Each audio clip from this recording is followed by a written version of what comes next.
Good afternoon my dear students. हाँ, बहुत कम लोग ज्वाइन किए हो अभी तक। ऐसा क्यों?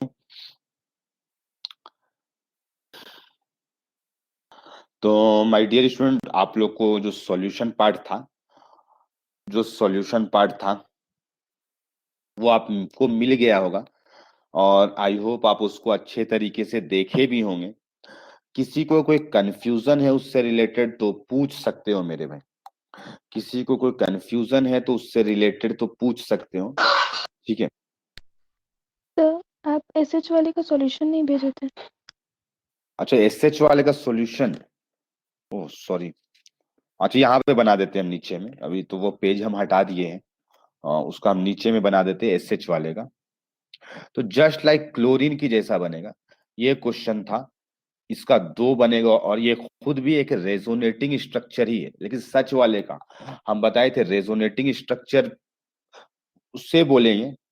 जैसे अभी इसका एक और स्ट्रक्चर बना रहे हैं मेरे में, लेकिन वो सब सच वाले का रेजोनेटिंग स्ट्रक्चर है। ऐसा लगता है देख करके, ऐसा लगता है कि ये इससे इसमें कन्वर्ट हो रहा है।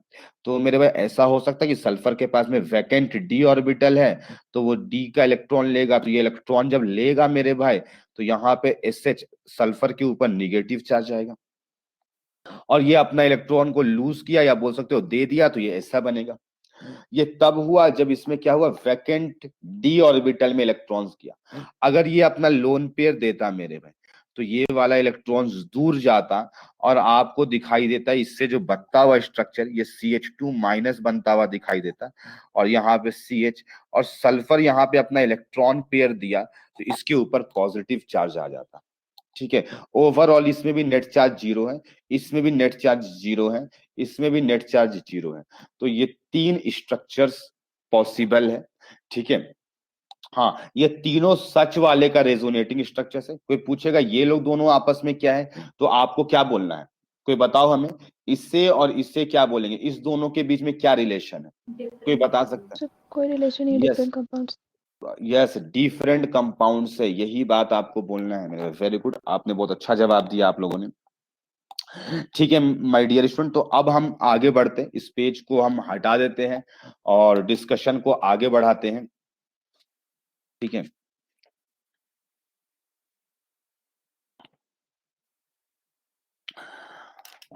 अब जैसे जेई में जिस टाइप के क्वेश्चंस आता है, ये रेजोनेंस से रिलेटेड किस टाइप का, यहाँ पर से जो भी पढ़े कितने सारे रेजोनेटिंग स्ट्रक्चर्स बनेगा या फिर कौन कौन बनेंगे। ठीक है। तो ये सबसे रिलेटेड ना क्वेश्चन जेई में कैसे आता है वो अब आप बताने जा रहे हैं।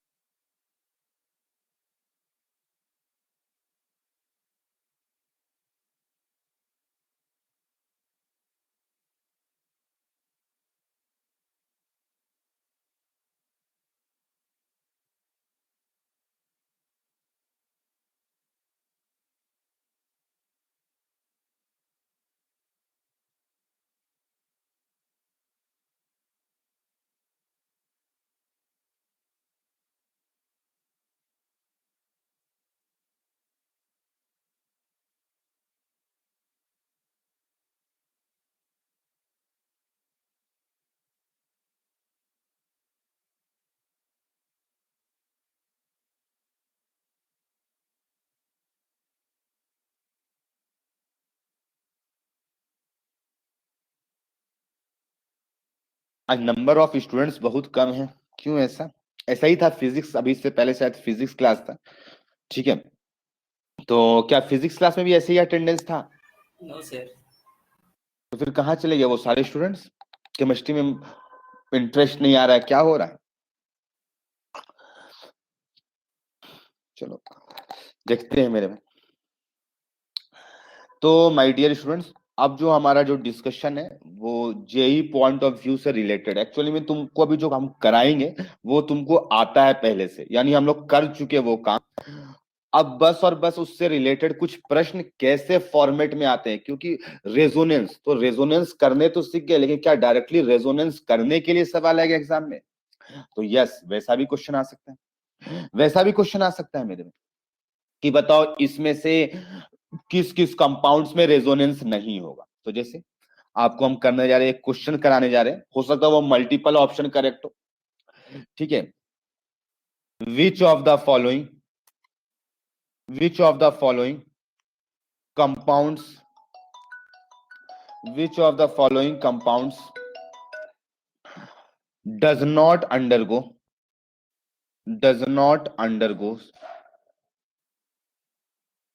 या फिर ऐसे does not show resonance, which of the following compound does not undergo resonance phenomena.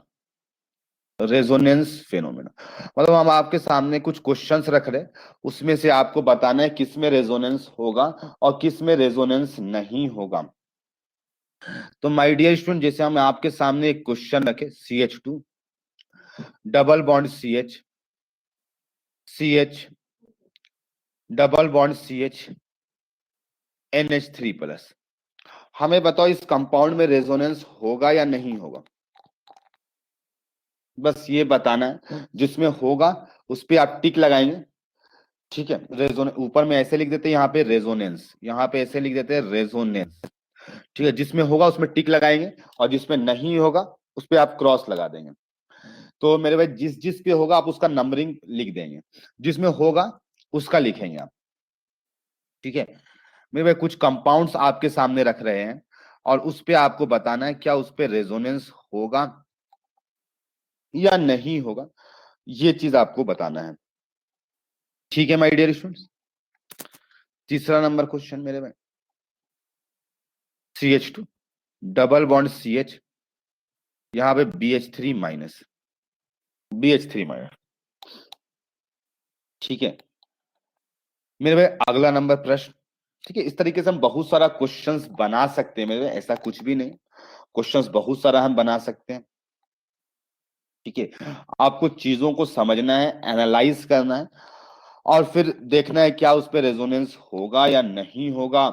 ठीक है, बस यही करना है और ज्यादा कुछ नहीं करना है मेरे में। ठीक है, वैसे और भी हम बहुत सारा आगे कंपाउंड्स हम आपको देंगे जिसपे रेजोनेंस नहीं भी होगा। ठीक है,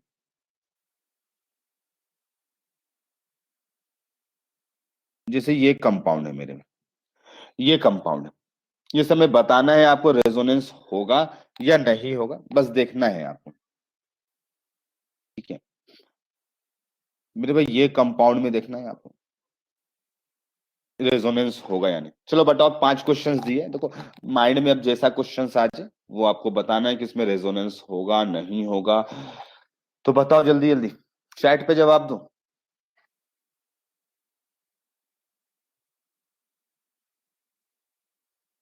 जल्दी से जल्दी जल्दी बताओ, फास्ट। जुबैक बोल रहा है कि 1 में होगा सर, 3 में होगा, 5 में होगा। और रितु का जवाब आया है कि 1 में नहीं होगा, 2 में नहीं होगा और 4 में नहीं होगा। ठीक है, अपना अपना रिस्पॉन्स लिखो। कुछ लोगों का जवाब आ रहा है कि 3 में होगा, 5 में होगा, 3 में होगा और 5 में होगा, बाकियों में नहीं होगा। ठीक है,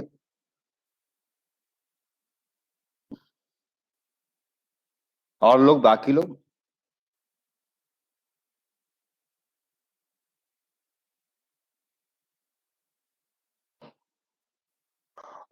2, 3, 5 में होगा। अच्छा, सौम्यदीप का जवाब है 2 में भी होगा, 3 में भी होगा और 5 में भी होगा। 3 नहीं होगा। मतलब श्रुति का एक ही जवाब है कि 3 नहीं होगा, बाकी सारे में होगा। आशा का जवाब है 1 में होगा, 3 में होगा और 5 में होगा। 1 में, 3 में और 5 में होगा।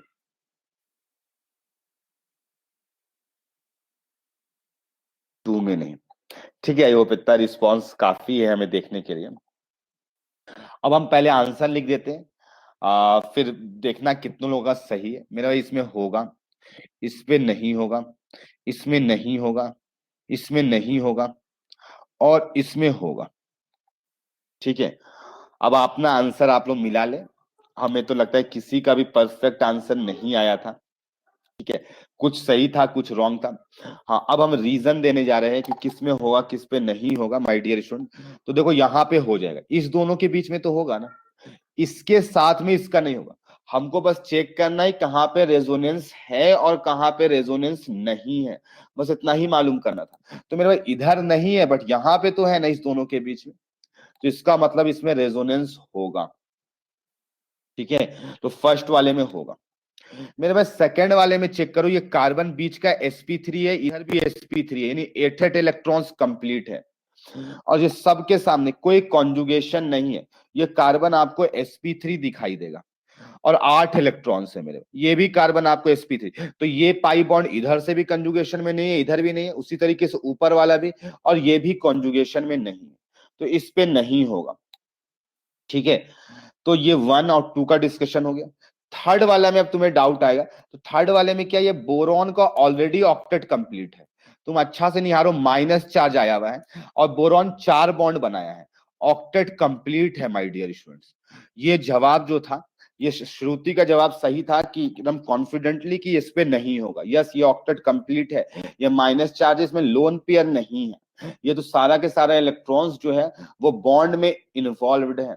ठीक है, ये ले भी नहीं सकता क्योंकि इसका ऑक्टेट कंप्लीट है बोरॉन का, तो यहां पर भी रेजोनेंस नहीं हो पाएगा। फोर्थ में अगर बात करें तो मेरे पास अगर यहां पर sp2 यहां पर sp है तो तुमको सर यहां पे तो हो जाएगा, यहां पे तो हो जाएगा, लेकिन मेरे भाई दिक्कत क्या चीज है, जो नॉन प्लेनरिटी आ जाएगा। मेरे भाई ये नॉन प्लेनरिटी आएगा, और ये हम पढ़ाए भी थे केमिकल बॉन्डिंग में, कभी भी कंटिन्यूअसली अगर continuously even number of double bonds हो तो वो कंपाउंड नॉन प्लेनर हो जाते हैं। तो नॉन प्लेनर कहने का मतलब उसमें ऑर्बिटल्स ही नॉन प्लेनर होंगे, क्योंकि अगर यहाँ पे पीवाई पीवाई बनाया होगा तो यहाँ पे पीजेड पीजेड बनाएगा, तो यहाँ पे कभी भी रेजोनेंस नहीं हो पाएगा। लेकिन इसमें बिल्कुल खुले में होगा, इसमें बिल्कुल वो सारे sp2 आराम से रेजोनेंस होगा। तो आई होप सबको ये क्लियर हो गया होगा। तो इस टाइप के क्वेश्चन यहाँ पर से आ सकते हैं, यहाँ पर से एक इस टाइप के क्वेश्चंस आ सकते हैं। ठीक है, तो आई होप आप इस चीज को सीखे होंगे।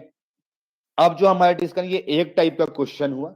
दूसरा इसके यहाँ पर से रेजोनेंस में किस टाइप का क्वेश्चन जेईई मेंस में आता है, 4 ऑप्शंस रहेंगे, 4 ऑप्शंस रहेंगे, उसमें बताया जाएगा कि इस कंपाउंड का कौन सा रेजोनेटिंग स्ट्रक्चर नहीं है, या इसमें से 4 ऑप्शंस में कौन वाला इसका रेजोनेटिंग स्ट्रक्चर हो सकता है, तो आप उसको टिक कर लेंगे। तो आप देखेंगे उस कंपाउंड जो भी गिवन होगा उसका रेजोनेंस कराएंगे और उसमें से देख लेंगे कौन कौन उसका रेजोनेटिंग स्ट्रक्चर्स मिला, और अगर वो ऑप्शंस में दिखाई दिया तो वो सारे रेजोनेटिंग स्ट्रक्चर्स होंगे, और जो नहीं आपको दिखाई दिया रेजोनेंस आप किए और जो नहीं मिला, वो जैसा क्वेश्चन रहेगा कि which of the following is not resonating structure या which of the following is resonating structure, तो इस टाइप से यहां पर से सवाल आ सकते हैं रेजोनेंस टॉपिक से, पार्टिकुलरली केवल रेजोनेंस का हम बात कर रहे हैं। अब मेरे भाई ये सारी बातें तो ही, एक छोटा सा हम नोट बनाने जा रहे हैं, छोटा सा एक नोट बनाने जा रहे हैं, और जाहिर सी बात है नोट जो होता है वो इंपॉर्टेंट बातें होती है, इंपॉर्टेंट बातें होती है। वैसे तो आप लोग ऑर्गेनिक के बहुत सारे रिएक्शंस तो नहीं पढ़े हो, लेकिन मेरे पास सिंस आप 12th पास आउट हो तो कुछ ना कुछ तो नॉलेज आप गेन करके पहले प्रीवियस क्लासेस में आए हो। तो मेरे भाई हम लिखना चाहते हैं point number 1, Lewis acids, Lewis acids. मेरे भाई लुईस एसिड्स के एग्जांपल बहुत सारा हो सकता है, लाइक आपको मिल सकता है AlCl3, AlBr3, FeCl3, FeBr3। मेरे भाई ये सब बहुत सारे लुईस एसिड है, बहुत सारे लुईस एसिड होते हैं। ठीक है, तो ये सारे लुईस एसिड है, ये लोग क्या करते हैं मेरे भाई, रिएक्शन करते हैं on reaction with RX, RX के साथ में रिएक्शन करके मेरे भाई इन लोग एक रिएक्शन शो करते हैं, या ऑन मेरे भाई लुईस एसिड या विथ, सो शोज लिख लो मेरे भाई, शोज रिएक्शन विथ RX के साथ में कैसे मेरे भाई, तो ये RX है और मेरे भाई AlX3 है। ठीक है माय डियर स्टूडेंट, तो यहां पर क्या चीज है, एल्यूमिनियम के पास में वैकेंट ऑर्बिटल है, एल्यूमिनियम के पास में वैकेंट इलेक्ट्रॉन है, इसे लोन पेयर की चाहत है। तो माय डियर स्टूडेंट यहां पर X के पास में 3 3 लोन पेयर्स है, 3 3 लोन पेयर है, और ये लोन पेयर अपना डोनेट कर देता है। तो मेरे भाई जैसे ही डोनेट करता है तो इधर एक्स एल्यूमिनियम के साथ में अटैचमेंट होने लगता है, तो इसके साथ में ब्रेक हो जाता है, इसके साथ में बॉन्ड जो होता है वो ब्रेक कर जाता है, ये आर प्लस बन जाता है और AlX4- बन जाता है, AlX4- बन जाता है। इसी तरीके से FeCl3 रहेगा तो FeCl4- इस टाइप से रिएक्शन शो कर देता है। ठीक है मेरे भाई, एक बात तो ये समझ में आ गया। दूसरा मेरे भाई आपको हम बताएंगे, ये थोड़ा बहुत समझ में आएगा, वैसे और आगे हम जब मैकेनिज्म्स पढ़ेंगे तो ये और डिटेल में आपको पता चलेगा मेरे भाई। RX और AG, जैसे मेरे भाई AG ले लिए, RX ले लिए और साथ में हम AG ले लिए, जैसे Ag के साथ में सॉल्ट रह सकता है, AgNO3 के फॉर्म में रह सकता है, या केवल Ag+। तो आपको भी पता है AgX जो होता है वो प्रेसिपिटेट बनाता है, तो ये क्या बना लेगा, हाँ R+NO3-। इसको तुम शॉर्ट में ऐसे R+ और NO3- अलग से भी लिख सकते हो, कोई फर्क नहीं पड़ सकता है समझने के लिए। वैसे ये तो आयंस होंगे तो कंबाइंड हो जाएंगे, और साथ में AgX एक प्रेसिपिटेट बना देता है, और ये सब रिएक्शन बहुत आसानी से फॉरवर्ड डायरेक्शन में कंप्लीट हो जाता है। ठीक है, फॉरवर्ड डायरेक्शन में आसानी से कंप्लीट हो जाएगा due to formation of precipitation, जो कि केमिकल इक्विलिब्रियम में हम बताए थे कि कहीं पर प्रेसिपिटेट फॉर्मेशन होता है तो वो रिएक्शन 100% कंप्लीट होने लगता है। अब तू पूछोगे सर यहां से क्वेश्चन क्या आएगा, तो रुको अभी एक पॉइंट और लिखने दो, फिर हम तुम्हें बताएंगे कि क्वेश्चन क्या आएगा। ठीक है, क्वेश्चन क्या आएगा, तो माय डियर स्टूडेंट यहां पर से क्वेश्चन इस फॉर्मेट में आएगा और एक और टाइप में, जिससे ना आपको लिखा रहेगा मेरे भाई reaction of acid with base, acid और बेस के टर्म में, एसिड एंड बेस। तो ऐसा कैसा रिएक्शन हो सकता है मेरे भाई, हो सकता है जैसे फॉर एग्जांपल ना आपके पास में ROH दे दिए, अल्कोहल जो कि आपका फेवरेट है मेरे भाई, ये मिल गया और इसको एक बेस के साथ में रिएक्शन कर दिए, इसको एक बेस के साथ में रिएक्शन कर दिए Na+ और OH-। और ये एक तरह से यहाँ पे बेस के सामने अल्कोहल जो होगा एसिड की तरह बिहेव करेगा, और मेरे भाई एसिड्स जो होते हैं वो H+ देते हैं, एसिड्स जो होते हैं वो H+ देते हैं। तो आप कहेंगे सर इसका मतलब RO- और Na+ बन जाएगा। यस, यही हम उतना देर से कहना चाहते थे, यही बात हम कहना चाहते थे, RO- Na+ और साथ में H2O बन जाएगा, सॉल्ट प्लस वाटर बन जाएगा। हाँ, अब ये तो समझ में आ गया सर ये सब रिएक्शंस होगा, H+ देगा, ये सब रिएक्शन तो समझ में आ रही है कि सर क्वेश्चंस कैसे रहेगा, तो अब क्वेश्चंस हम एग्जांपल्स के फॉर्म में आपके सामने पुट करते हैं। एग्जांपल नंबर 1 मेरे, जैसे फॉर एग्जांपल मेरे भाई आपको एक कंपाउंड दे दिए, ये मेरे भाई एक कंपाउंड दे दिए यहाँ पर क्लोरीन लगा हुआ, और हम यहाँ पर दे दिया आपको साथ में AgNO3, AgNO3। अब दिक्कत क्या है यहाँ पर, दिक्कत नहीं मतलब क्या होगा, AgCl बाहर निकल जाएगा मेरे में, और साथ में ये आपको दिख रहा होगा ये प्लस आ जाएगा, और बोल सकते हो NO3- भी बाहर में होगा, यस लिख सकते हो। खैर अभी हमको मतलब नहीं है, आपको बोला जाएगा कि इससे जो प्रोडक्ट ऑब्टेंड हो रहा है, AgNO3 से रिएक्शन कराने के बाद जो प्रोडक्ट ऑब्टेंड हो रहा है उसके रेजोनेटिंग स्ट्रक्चर्स कितने होंगे, उसके रेजोनेटिंग स्ट्रक्चर्स कितने होंगे माय डियर। तो बस आपको देखना ये एक रेजोनेटिंग स्ट्रक्चर है, दरअसल ये खुद एक रेजोनेटिंग स्ट्रक्चर ही बनाया गया है, तो ये सच तो नहीं बना सकते हम लोग, तो इसके 2 रेजोनेटिंग स्ट्रक्चर्स हो। तो आपको यहाँ पे पूछा जाएगा number of RS of product कितना बनेगा, तो मेरे पास एक ये होगा और एक दूसरा जो बनेगा आपको, सिंस ये तो कंफर्टेबिलिटी आ गया होगा, ये इलेक्ट्रॉन्स इधर जाएगा तो यहाँ पे प्लस, यहाँ पे माइनस, माइनस प्लस बॉन्ड बना लेगा, तो ये 2 RS बनेंगे, तो आंसर क्या हो जाएगा, आंसर 2 हो जाएगा मेरे, आंसर कितना हो जाएगा 2। तो यहां पर से इस फॉर्मेट में क्वेश्चंस आता है, यानी ऐसे करके आ जाएगा, तो आपको पता होना चाहिए कि किस तरीके से ट्रीट करना है। कभी कभी ऐसे लिखेगा कि मोनो आयन जो बन रहा है, मोनो आयन जो बन रहा है उस पे कितना होगा मेरे में, कितना रेजोनेटिंग स्ट्रक्चर्स होगा, तो मोनो आयन यानी एक पॉजिटिव चार्ज आया है, तो यहां पर से एक इस टाइप का क्वेश्चन आ सकता है। माय डियर स्टूडेंट्स, अब तुम हमें बताना यहां पर, अब यहां पे तुम हमें बताना, ये कंपाउंड तुम्हारे सामने रख रहे हैं, यहाँ पे Cl है, हाँ SbCl5 भी एक लुईस एसिड होता है मेरे, तो आप हमको बताएंगे यहाँ पे जो प्रोडक्ट बनेगा, यहाँ पे जो प्रोडक्ट मिलेगा उसके टोटल RS कितने होंगे, उसके नंबर ऑफ RS कितने होंगे। हाँ, ये SbCl6- बना लेगा, और मेरे भाई यहाँ पे प्लस आ जाएगा, यानी जो प्रोडक्ट बनेगा ये बनेगा, यानी प्रोडक्ट क्या बनेगा, मेरे भाई प्रोडक्ट जो बनेगा ये बनेगा, देखते जाओ अच्छे तरीके से, सब कुछ समझ में आएगा, ये प्रोडक्ट बनेगा। अब हमको बताना कि प्रोडक्ट के कितने आरएस होंगे। दरअसल ये खुद भी एक आरएस है, लेकिन हम लोग इसी को बना सकते हैं। तो इसके आपको नंबर ऑफ आरएस बताना है। जल्दी बताओ मेरे भाई, फास्ट।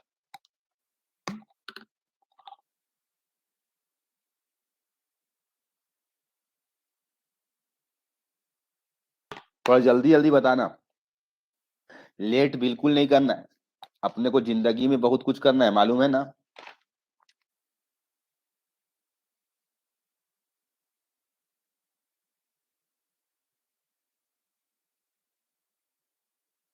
कितना होगा आंसर? अच्छा आप लोग जवाब भी दे दिए क्या? वो 3 4 जो जवाब दिए शायद वही जवाब है आप लोग का। और रितु का जवाब है 5, बाकियों का 3 है, किसी का 2 भी है, किसी का 4 भी है। ये खुद भी एक आरएसी है मेरे भाई, इसको भी काउंट कर लेना। तो अब तक जितना आंसर आया है उसमें से 5 जो है वो करेक्ट आंसर है, मतलब रितु का इसमें जवाब सही है। तो मेरे भाई ये जो प्रोडक्ट है ये खुद भी एक आरएस है, तो ये भी काउंट करना पड़ेगा आपको। इसके अलावा मेरे भाई आरएस जो बनेंगे, कैसे बनाओगे आरएस? तो मेरे भाई ये वाला बॉन्ड इधर जाएगा तो यहाँ पे माइनस और नीचे में प्लस आएगा, यहाँ पे माइनस और ये प्लस मिलके बॉन्ड यहाँ पे प्लस आ गया। फिर आप देखो अच्छे तरीके से, अगर मान लो कंफ्यूजन कभी क्रिएट हो रहा है तो नंबरिंग कर देना। मान लो कभी भी कंफ्यूजन क्रिएट हो रहा है कि सर दिखता सेम है, तो नंबरिंग कर लेना 1 2 3 4 5। अब देखो चार्ज कहाँ कहाँ पे आ रहा है, ये बस निहारते चलना है मेरे। कभी कभी कंफ्यूजन हो जाता है, सिंस अभी आपका स्टार्टिंग है तो मे भी कंफ्यूजन हो। तो ये बॉन्ड इधर जाएगा, यहाँ पे माइनस, यहाँ पे प्लस आएगा, तो ये बॉन्ड तो ऐसा ही रहा। और ये बॉन्ड यहाँ पे माइनस और प्लस बॉन्ड बना लेगा, यहाँ पे प्लस आएगा मेरे भाई। इस तरीके से फिर आप देखो, फिर से अगला स्ट्रक्चर में, तो ये बॉन्ड इधर आएगा। बस आपको देखना है कि सेम प्रोडक्ट कहीं तो नहीं बन जा रहा है ना, बस आपको यही पता करते रहना है कि सेम नहीं बने, इसमें से कोई रिपीट नहीं करना चाहिए। तो मेरे भाई यहाँ पे माइनस, यहाँ पे प्लस, ये बॉन्ड ये प्लस। मेरे भाई अभी तक में ये 1 नंबर पे पॉजिटिव चार्ज था, यहाँ पे 3 नंबर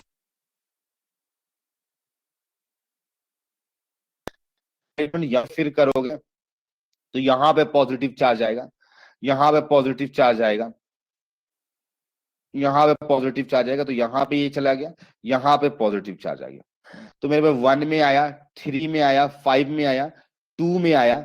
मेरे भाई यहाँ पर ये कौन सा नंबर है? 4 में आया। सवाल है सारे जगह पे चार्ज आ चुका है, क्या और पॉसिबिलिटी है? तो नहीं, और पॉसिबिलिटी नहीं है। अब वापिस तुम करोगे तो 1 में चार्ज आएगा, जो कि ऑलरेडी रिपीटेड है। तो टोटल जो होगा इसका आंसर 5 होगा मेरे में। टोटल कितना होगा? 5 होगा। तो यहाँ पे सिंस हम एक बात बताना चाहते हैं, यहाँ पे तो हम स्ट्रक्चर्स बना करके चेक किए माय डियर स्टूडेंट्स। ऐसा कोई जरूरी नहीं कि बार बार, मान लो ये तो 5 मेंबर था, चलो बना लिए, कल होकर के 9 मेंबर आ जाएगा, कल होकर के 15 मेंबर आएगा, तो क्या सारा स्ट्रक्चर्स बना पाएंगे? तो नहीं, उस केस में हम नहीं बना सकते। तो फिर क्या लगाएंगे? तो फिर दिमाग लगाएंगे मेरे। पीछे वाले कह रहे यही तो नहीं है मेरे पास। मेरे भाई देखो कैसे दिमाग लगाना है, ये देखना है आपको। मेरे भाई देखो यहाँ पे एक प्लस चार्ज है। अब इसके लिए हम माइंड पे सोचेंगे ये प्लस चार्ज कहाँ कहाँ आ सकता है, ऐसे सोचना, यहीं पे सोचना है, बनाना नहीं है मेरे भाई। ऐसे अब सिंस स्मार्ट अप्रोच लगाना पड़ेगा, तो इसको नंबरिंग कर दो 1, जहां पे पहला प्लस चार्ज आएगा वहां पे 1 कर दो। ये खुद भी एक आरएस है।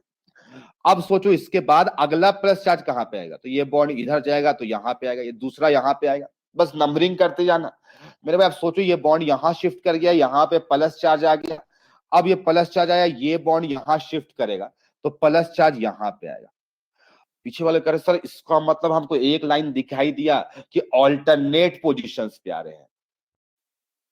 1 में आया, ठीक है, फिर कितना पोजीशन में? 2 3 में आया, फिर 4 छोड़ करके 5 में आया, यानी ऑल्टरनेट पे आते हैं, ऑल्टरनेट पोजीशंस पे आ रहे हैं। हाँ ऑड है तो ऑल्टरनेट, इवन इवन रहेगा तब भी ऑल्टरनेट में आएंगे, एक को छोड़ते जाओ आते चला जाएगा। मेरे भाई जब यहाँ पे चार्ज आ गया उस टाइम में ये बॉन्ड यहाँ पर होगा, जो कि आपको स्ट्रक्चर में दिखाई भी दे रहा है। जब 3 में चार्ज आएगा तो ये वाला पाई बॉन्ड यहाँ पे होगा, तो अगला जो चार्ज आएगा यहाँ पे प्लस था तो यहाँ पे प्लस आ जाएगा, 4th नंबर यहाँ पे आएगा।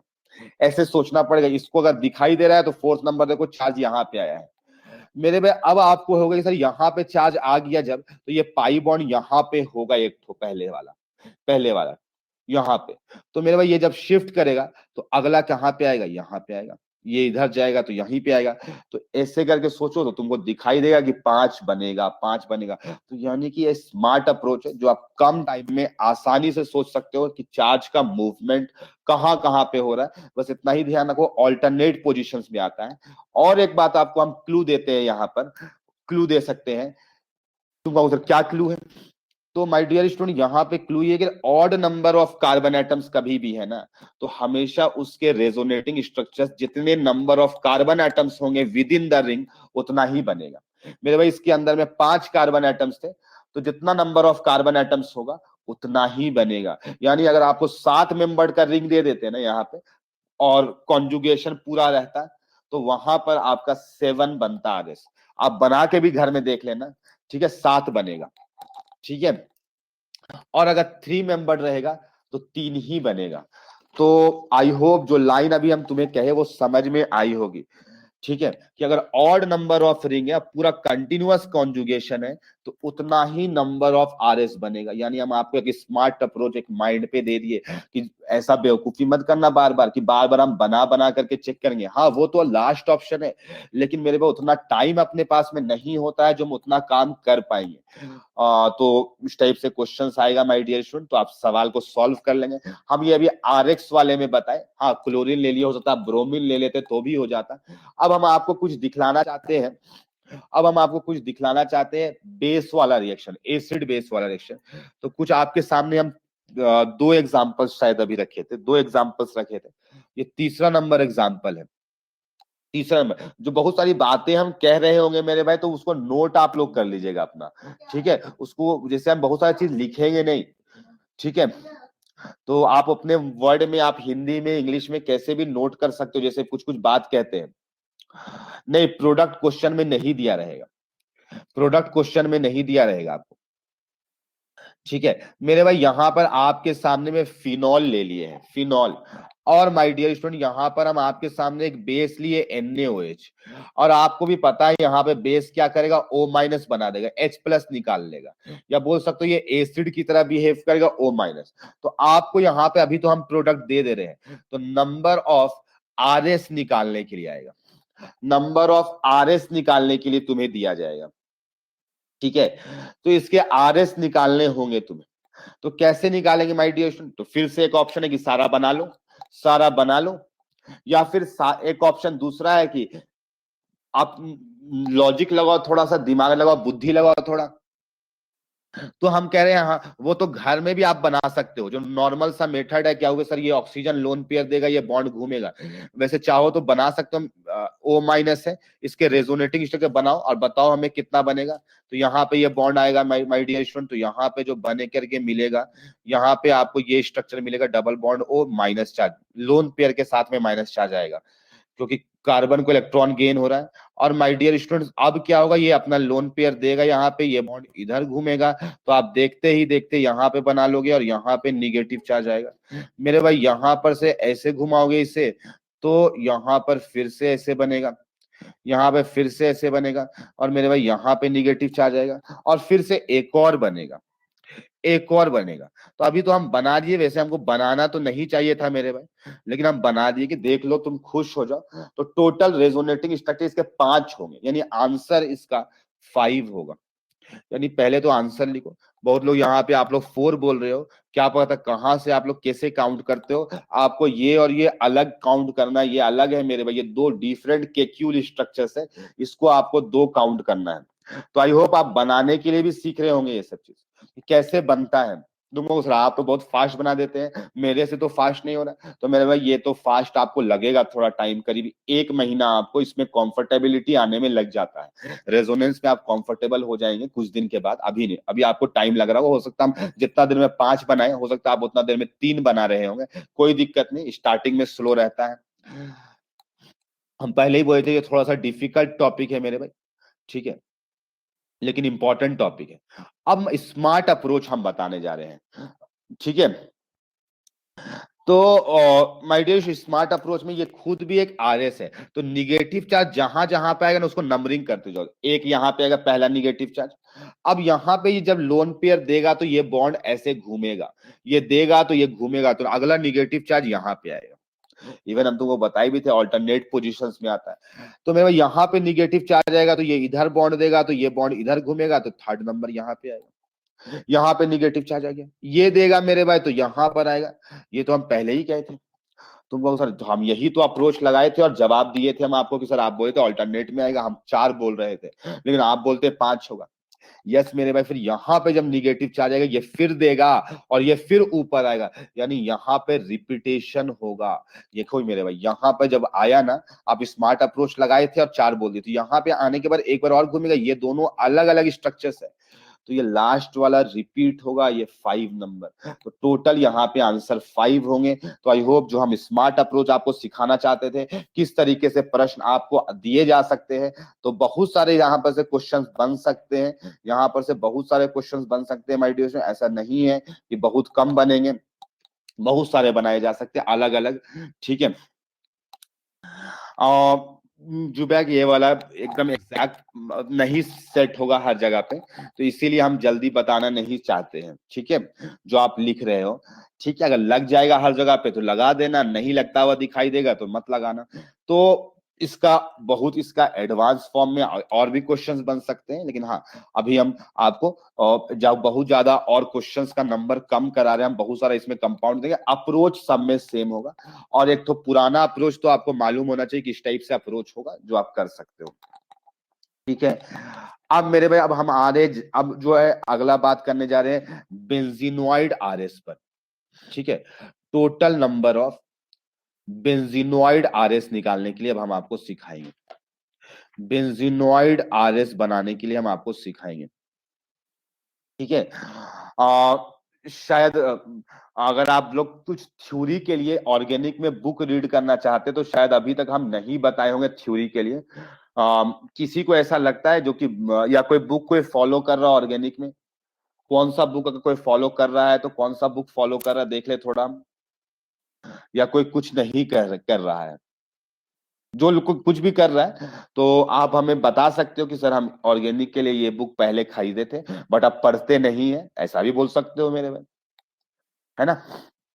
ऐसा भी हो सकता है कि पढ़ाई नहीं कर रहे होंगे आप, या कभी पढ़े नहीं होंगे खरीद करके रख दिए होंगे। तो कौन सा बुक आप लोग खरीदते थे? एनसीईआरटी ज्यादातर पढ़ते हैं, ठीक है सौम्या दी, वेरी गुड, बहुत अच्छी बात है कि एनसीईआरटी ही रीड करना चाहिए अपने को। तो और जो भी लोग भी लिखा है एनसीईआरटी, और वैसे बाकी लोग फॉलो नहीं कर रहे कोई बुक को, लेकिन आप लोग सोचते होंगे सर कौन सा बुक फॉलो करना चाहिए, तो हम 2-3 बुक्स का नाम लिखेंगे, अभी यहाँ पे लिख देते हैं आप लोग के लिए। तो उसमें से आप कोई पार्टिकुलर बुक चाहोगे तो खरीद सकते हो, वैसे नोट्स मोर देन सफिशियंट होगा, ठीक है।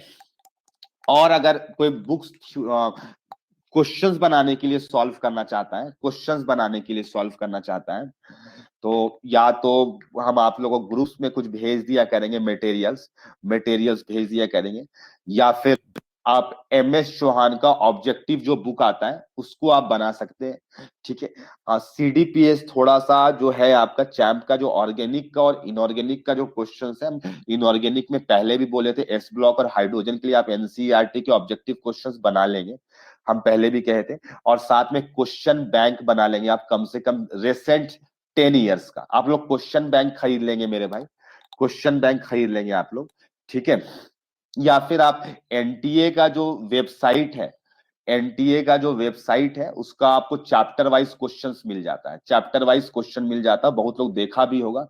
तो वो चैप्टर वाइज क्वेश्चंस भी आप बना सकते हो ऑर्गेनिक में, वो सब रिसेंट क्वेश्चंस है, लेटेस्ट पैटर्न पे है, तो वो ज्यादा फोकस करना के आपके लिए इंपॉर्टेंट होगा। और चैम्प का जो सीडीपीएस है, ऑर्गेनिक का, हाँ एनटीए अभ्यास ऐप, यस ऋषिकेश सही बोल रहा है, एनटीए अभ्यास ऐप जो है जिसमें आपके मॉक टेस्ट पेपर्स भी है और शायद उसमें चैप्टर वाइज भी है, तो उस पे देख लीजिएगा चैप्टर वाइज क्वेश्चन, और नहीं तो आपको गूगल करने पर भी मिल जाएगा आपको कि chapter wise NTA questions, NTA mock test chapter wise वाला, उसको आप डाउनलोड करके पीडीएफ से बना सकते हैं, क्योंकि ऑर्गेनिक में क्वेश्चंस बहुत जल्दी जल्दी फास्ट फास्ट बनता है, फिजिकल में टाइम ज्यादा लगता है। तो उस पे क्या होगा कि आप नंबर ऑफ क्वेश्चंस ऑर्गेनिक में ज्यादा कर सकते हैं। एग्जाम के टाइम मोबाइल पर कुछ नहीं कर सकते एनटीए वाला ऐप पे, मतलब तो एग्जाम अभी आप थोड़ी दे रहे हो मेरे पास, चैप्टर वाइज क्वेश्चंस भी है उस पे। नहीं तो गूगल में सर्च करिए एनटीए का, आपको चैप्टर वाइज बहुत लोगों ने बना करके डाला है, तो उसको आप डाउनलोड कर सकते हैं पीडीएफ फॉर्मेट पे। ठीक है, और उसको भी आप बना सकते हो, उसको भी बना सकते हो। ठीक है, क्योंकि लेटेस्ट क्वेश्चंस बनाना आपके लिए ज्यादा इंपॉर्टेंट होगा देन बहुत पुराना क्वेश्चंस। तो सीडीपीएस में आउटडेटेड क्वेश्चंस ज्यादा है ऑर्गेनिक में और इनऑर्गेनिक में। ठीक है, तो इसीलिए आप बी अलर्ट कि आप केवल सीडीपीएस के भरोसे में नहीं रह जाएंगे। ठीक है, आपको ऑर्गेनिक में और इनऑर्गेनिक में उससे कहीं ज्यादा क्वेश्चंस प्रैक्टिस करना होगा। यस, सौम्यदीप का जवाब सही आ रहा है कि सर मैथन गो में मिल जाएगा। यस सौम्यदीप, मैथन गो में मिल जाएगा आपको। ठीक है, गूगल में सर्च करेंगे तो चैप्टर वाइज, तो आप ज्यादा टेंशन नहीं ले। हाँ, और थ्योरी के लिए अगर कोई बुक फॉलो करना चाहता है तो हम लिख देते हैं यहाँ पे थ्योरी के लिए, मेरे भाई यहाँ पे लिख देते हैं थ्योरी के लिए। बुक्स हम आपको बता देते हैं, दो तीन हम बुक लिखने जा रहे हैं थ्योरी के लिए। एक तो एनसीईआरटी तो रीड करना ही चाहिए माय डियर स्टूडेंट, एनसीईआरटी। ठीक है, एनसीईआरटी तो रीड करना ही चाहिए। ठीक है, वैसे कम से कम एनसीईआरटी आप रीड नहीं करिएगा तो उसके क्वेश्चंस को जरूर सॉल्व करिएगा, उसके सॉल्व कर लीजिएगा क्वेश्चंस। इस पे एग्जाम्पल्स, एग्जाम्पल्स इन टेक्स्ट और एक्सरसाइज, इतना तो आप मस्ट करेंगे। रीड करिएगा या नहीं करिएगा, ये तो हर हाल में करिएगा एनसीईआरटी का, ये तो मस्ट है। ठीक है, सीडीपीएस में हम बहुत ज्यादा ऑर्गेनिक में फोकस नहीं करने बोलेंगे। इसके अलावा जो हम आपको बताए अभी, मैथन गो का क्वेश्चंस के लिए अभी हम लिख रहे हैं, मैथन गो का जो चैप्टर वाइज एनटीए क्वेश्चंस है, चैप्टर वाइज एनटीए मॉक का जो क्वेश्चंस है, एनटीए क्वेश्चन, इसको आप करने का पूरा पूरा कोशिश करेंगे। सीडीपीएस से कहीं ज्यादा इंपॉर्टेंट है ये सारी चीजें। इसके अलावा मेरे में अगर आप बुक से सॉल्व करना चाहते हो और भी, तो एमएस चौहान का एडवांस प्रॉब्लम खरीद लेंगे, एडवांस प्रॉब्लम्स वाला book, advance problems in JEE advance, in JEE advance वाला। ठीक है, इसके अलावा ये इतना कोशिश करेगा, ये दोनों तो हर हाल में कर लेने का। सीडीपीएस करिए मत करिए हमको बहुत ज्यादा नहीं है, उसमें बहुत सारे क्वेश्चन में भी एरर है वहां पर, इसीलिए हम बोल रहे हैं ऐसा। ये तो मस्ट कर लीजिएगा NCERT plus chapter wise NTA question. और थ्योरी के लिए, ये तो क्वेश्चंस के लिए हो गया मेरे में। थ्योरी के लिए जो बुक्स है, एनसीईआरटी तो रीड करना ही चाहिए, लेकिन अगर मान लो रीड नहीं करते हो फिर भी आप थोड़ा और प्रैक्टिस करना चाहते हो, तो जो चैंप में ज्यादा फॉलो होता है सोलोमन्स एंड फ्राइल्स का, नाम सुने होंगे आप, फ्राइल्स का। ठीक है, और एम एस चौहान राइटर का, एम एस चौहान राइटर का, मेरे भाई ये एक बुक हुआ। दूसरा बुक आप खरीद सकते हैं पॉला वाई ब्रूस का, ये भी एक अच्छा बुक है थ्योरी के लिए, पॉला वाई ब्रूस का। ठीक है, तीसरा बुक आप खरीद सकते हैं माय डियर स्टूडेंट्स, कोई एक ऐसा नहीं कि तीनों खरीद के रख लिए। इसके अलावा आप मॉरिसन एंड बॉयड का सोनल रजोड़ा का वाला खरीद सकते हैं, सोनल रजोड़ा राइटर वाला। खुद मॉरिसन बॉयड वाला नहीं खरीदेंगे, मॉरिसन बॉयड जिस पे राइटर है वो नहीं, सोनल रजोड़ा राइटर वाला खरीद सकते हैं। ये इस तीनों में से कोई एक बुक आप खरीद सकते हैं अगर थ्योरी में इंटरेस्ट है आपको। बट मेरे हिसाब से आपके पास में टाइम कम है, तो बुक्स आप थ्योरी पे ज्यादा नहीं फोकस करें। हाँ बिल्कुल बना सकते हो Rishikesh, advance problem M S Chauhan का जो है बिल्कुल आप बना सकते हो उसके बाद। ठीक है, उसके बाद बना सकते हो एडवांस के बाद भी। लेकिन हाँ, हम कहेंगे थ्योरी बुक्स पे अभी ज्यादा फोकस मत करो, क्योंकि तुम्हारे मेंस ज्यादा इंपॉर्टेंट है। तो एनसीईआरटी के क्वेश्चंस बनाना होगा, और आप मैथन गो वाला जो आया बात एनटीए के क्वेश्चंस, उसको आप सॉल्व कर लेंगे, ये मोर देन सफिशियंट हो जाएगा। ठीक है, इतना काम आप करेंगे तो ऑलमोस्ट हो जाएगा आपका। ठीक है, और सीडीपीएस भी देंगे, सीडीपीएस भी बना लेना, ज्यादा क्वेश्चंस कहाँ रहता है, ऑर्गेनिक में बहुत कम टाइम लगता है बनाने में, 15 मिनट बैठो एक सीडीपीएस कंप्लीट हो जाएगा। इवन पता पेन भी चलाने की जरूरत नहीं पड़ेगी। ठीक है, तो बी अलर्ट, तो ये इतना काम आप कर सकते हो। ठीक है, total number of benzenoid RS, benzenoid RS के बारे में मेरे भाई क्या होता है, जो बेंजीन जैसा दिखाई दे, मेरे भाई ये एक बेंजीनोइड फॉर्म हम बना रहे हैं, ये भी एक बेंजीनोइड आरएस है। ये बेंजीन नहीं है मेरे भाई, ये बेंजीन के एक आरएस है। जो सच में जो बेंजीन होता नहीं, इसको बेंजीनोइड आरएस। मेरे भाई ये भी एक बेंजीनोइड आरएस एक दूसरा बनाने जा रहे हैं, ये भी बेंजीनोइड आरएस है, ये भी है मेरे भाई, और ये भी बेंजीनोइड आरएस है। ये भी बेंजीनोइड आरएस है और वो भी बेंजीनोइड। तो इस टाइप के दिखने वाला जो भी स्ट्रक्चर्स होगा ना, उसको हम लोग बेंजीनोइड आरएस कहेंगे। ठीक है, बेंजीनोइड आरएस कहेंगे। 3 ऑल्टरनेट डबल बॉन्ड्स होने चाहिए, 3 ऑल्टरनेट डबल बॉन्ड्स होने चाहिए। ठीक है, 3 ही होगा, बेंजीन के लिए 6 मेंबर का रिंग होना चाहिए और 3 होना चाहिए। तुम लोग सर इसका यूज कैसे करेंगे मेरे पे? तो इसका यूज हम बताने जा रहे हैं। जैसे एग्जाम्पल के तौर पे, पहला नंबर एग्जांपल, अगर बेंजीन की अगर हम बात करें, बेंजीनोइड आरएस, तो इसके नंबर ऑफ बेंजीनोइड आरएस 2 होंगे जो ऊपर में बने हुए हैं। इसके नंबर ऑफ बेंजीनोइड आरएस 2 होंगे जो ऊपर में ऑलरेडी बना दिए। ठीक है, यही दोनों होंगे। ठीक है, हाँ, अब इसी का कैसे और क्वेश्चंस एग्जाम में आपको पुट किया जा सकता है, तो मेरे भाई आपको दिया जाएगा मेरे भाई कि आप बना दो पिरिडीन का बेंजीनोइड आरएस बना दो। तो मेरे पास पिरिडीन का जो स्ट्रक्चर होता है ये ऐसा होता है, इस टाइप से। ये पिरिडीन है रियल में। इसके आरएस आपको बनाने, वो भी कौन से आरएस बनाने हैं? जो बेंजीन जैसा दिखाई दे। तो मेरे भाई बेंजीन जैसा दिखाई देने वाला आरएस जो है, ये एक दिखाई दिया बेंजीन जैसे, हाँ, क्योंकि बीच में तो सर नाइट्रोजन आ गया, तो मेरे भाई जाहिर सी बात है पिरिडीन में तो नाइट्रोजन होगा ही। तो यहाँ पे नाइट्रोजन है और बेंजीन जैसा ये दिखने वाला 2 कंपाउंड्स बनेगा। तो यहाँ पे नंबर ऑफ बेंजीनोइड आरएस जो होगा, नंबर ऑफ बेंजीनोइड आरएस इसके भी 2 बनेंगे। बेंजीनोइड आरएस इसके भी 2 बनेंगे। ठीक है माय डियर स्टूडेंट्स, अब तुमको और कैसा सवाल आ सकता है? और कैसा सवाल आ सकता है आपके सामने? तो पिरिडीन हो गया, आपके सामने आ सकता है नैप्थेलीन। नैप्थेलीन मेरे भाई, तुमको बताइए नैप्थेलीन कैसा दिखता है? तो मेरे भाई नैप्थेलीन का जो सच स्ट्रक्चर जो होगा ये ऐसा होता है। ठीक है, और इसके बेंजीनोइड आरएस बनाना है, इसका हमको बेंजीनोइड आरएस बनाना है। तो एक तो ये आप बना बना करके बहुत सारा चेक करो, और मेरे भाई एक दूसरा मेथड है कि हम शॉर्टकट आपको बता दें, पीएनसी वाला, परमुटेशन कॉम्बिनेशन टाइप। तो मेरे भाई इस वाले को हम पी बोल देते हैं, इस वाले को पी बोल देते हैं, और इस वाले को क्यू बोल देते हैं। इस वाले स्ट्रक्चर को क्यू बोल दिए, और इसमें हम पीएनसी लगाएंगे। ठीक है, पी और क्यू बोल दिए एक दूसरे को। ठीक है, तो मेरे भाई अगर एक भी बेंजीन रिंग मिल जाए तो वो बेंजीनोइड आरएस कहलाता है, वो बेंजीनोइड आरएस कहलाता है। तो मेरे भाई इस टाइप से हम स्केलेटन बना रहे हैं। पहले तुमको सर स्केलेटन क्या है, आपको आंसर पता है क्या इसका?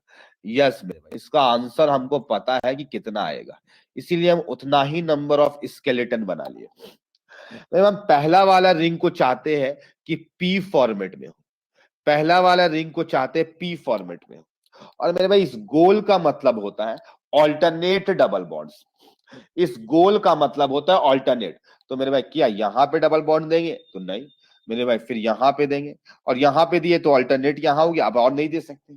तो ये जब पी बना है तो ये कुछ भी नहीं बना। अब इसको छुपा करके देखो, आपको कुछ नहीं दिखाई देगा, ना ये पी बना ना क्यू बना। लेकिन हाँ, इसमें एक बेंजीन तो है ना, एक बेंजीनोइड आरएस तो है ना इसमें, ये भी कहलाएगा। तुम उधर अगला ऐसा करिए, इसको पी बनाए थे, इसको पहले वाले को क्यू बनाइए। जैसी बात ऐसे ही सोचेंगे, तो जब क्यू बनाएंगे मेरे भाई तो ये ऐसा बनेगा, क्यू का स्ट्रक्चर ऐसा होगा। ये पहले वाले को हम क्यू बना दिए, और हमारा गोल का मतलब होता है कि ऑल्टरनेट डबल बॉन्ड्स रखो। तो ऑल्टरनेट डबल बॉन्ड रखने का मतलब ऐसा होगा। तो मेरे भाई जब इसको क्यू बनाए तो ये अपने आप पी बन गया, तुमको दिख नहीं रहा होगा। तुमको सॉरी डबल बॉन्ड तो इधर साइड में होना चाहिए, आप इधर दिखला दी। अरे मेरे भाई किधर भी दिखला दो, बात तो बराबर है। मेरा इस कार्बन और इस कार्बन के बीच में डबल बॉन्ड होना चाहिए। तो ये क्यू है और ये पी है। आया बात समझ में?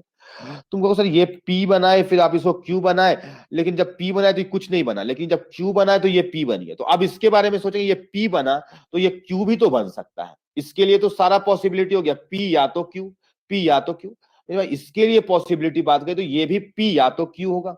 तो मेरे भाई पी तो बना लिए, अब क्यू बनाएंगे मेरे भाई, अब क्यू बनाएंगे। इसको हम क्यू बना दिए। अब इसको अल्टरनेट रखो तो ये कुछ भी नहीं बना, ये कुछ भी नहीं बना। तो मेरे भाई इसके टोटल बेंजीनॉइड आरएस 3 होंगे, ये भी कहलाएगा बेंजीनॉइड, एक भी बेंजीन जैसा दिखने वाला है तो बेंजीनॉइड, ये दूसरा ये तीसरा। ऐसा नहीं कि इसको दो ठो गिन लेंगे, नहीं मेरे भाई, एक ही गिनेंगे। Total benzenoid RS, total benzenoid R S कितना हो जाएगा? तो इसका आंसर 3 हो जाएगा। ठीक है माय डियर स्टूडेंट, तो आई होप ये लाइन क्लियर है, ये लाइन अच्छे तरीके से समझ में आया होगा कि किस तरीके से हम लोग बेंजीनॉइड आरएस बनाते हैं।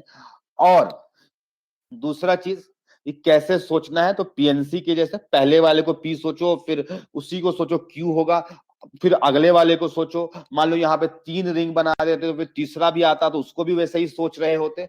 तो पूरा सारा पॉसिबिलिटीज देखते हैं हम लोग और फिर जवाब दे रहे होते। तो बेंजीनॉइड आरएस किस तरीके से बनाते हैं, तो आई होप आपको क्लियर होगा। एक एक बना लो मेरे में एंथ्रासीन का, आप एक बना लो एंथ्रासीन का, हमको बना करके बताओ कि एंथ्रासीन के बेंजीनॉइड आरएस कितने होंगे। एंथ्रासीन का हम स्ट्रक्चर बना देते हैं, ठीक है। आप इसके बारे में हमको बताए थोड़ा सोच करके, हाँ यही पी और क्यू लगाएंगे आप, और हमको बताए इसमें टोटल बेंजीनॉइड आरएस कितना आएगा, टोटल बेंजीनॉइड आरएस कितना आएगा। थोड़ा सोच करके बताए, बना करके देखे, ऐसे ही पी क्यू का कॉन्सेप्ट लगाए बन जाएगा।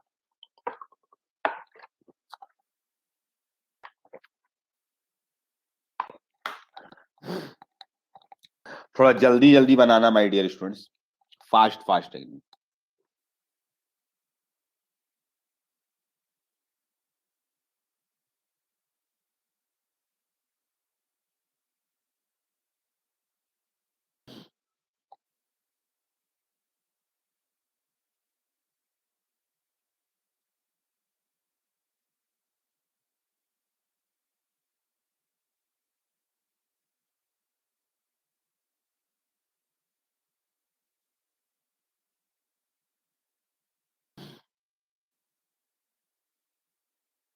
बताओ, पी और क्यू वाला दिमाग लगाओ, मेरे थोड़ा जल्दी जल्दी रिस्पॉन्स दो, क्योंकि अभी बहुत चीज कंटिन्यू करना है, अभी बहुत कुछ सिखाना है आपको, रेजोनेंस में बहुत सारा टर्म्स है, ठीक है।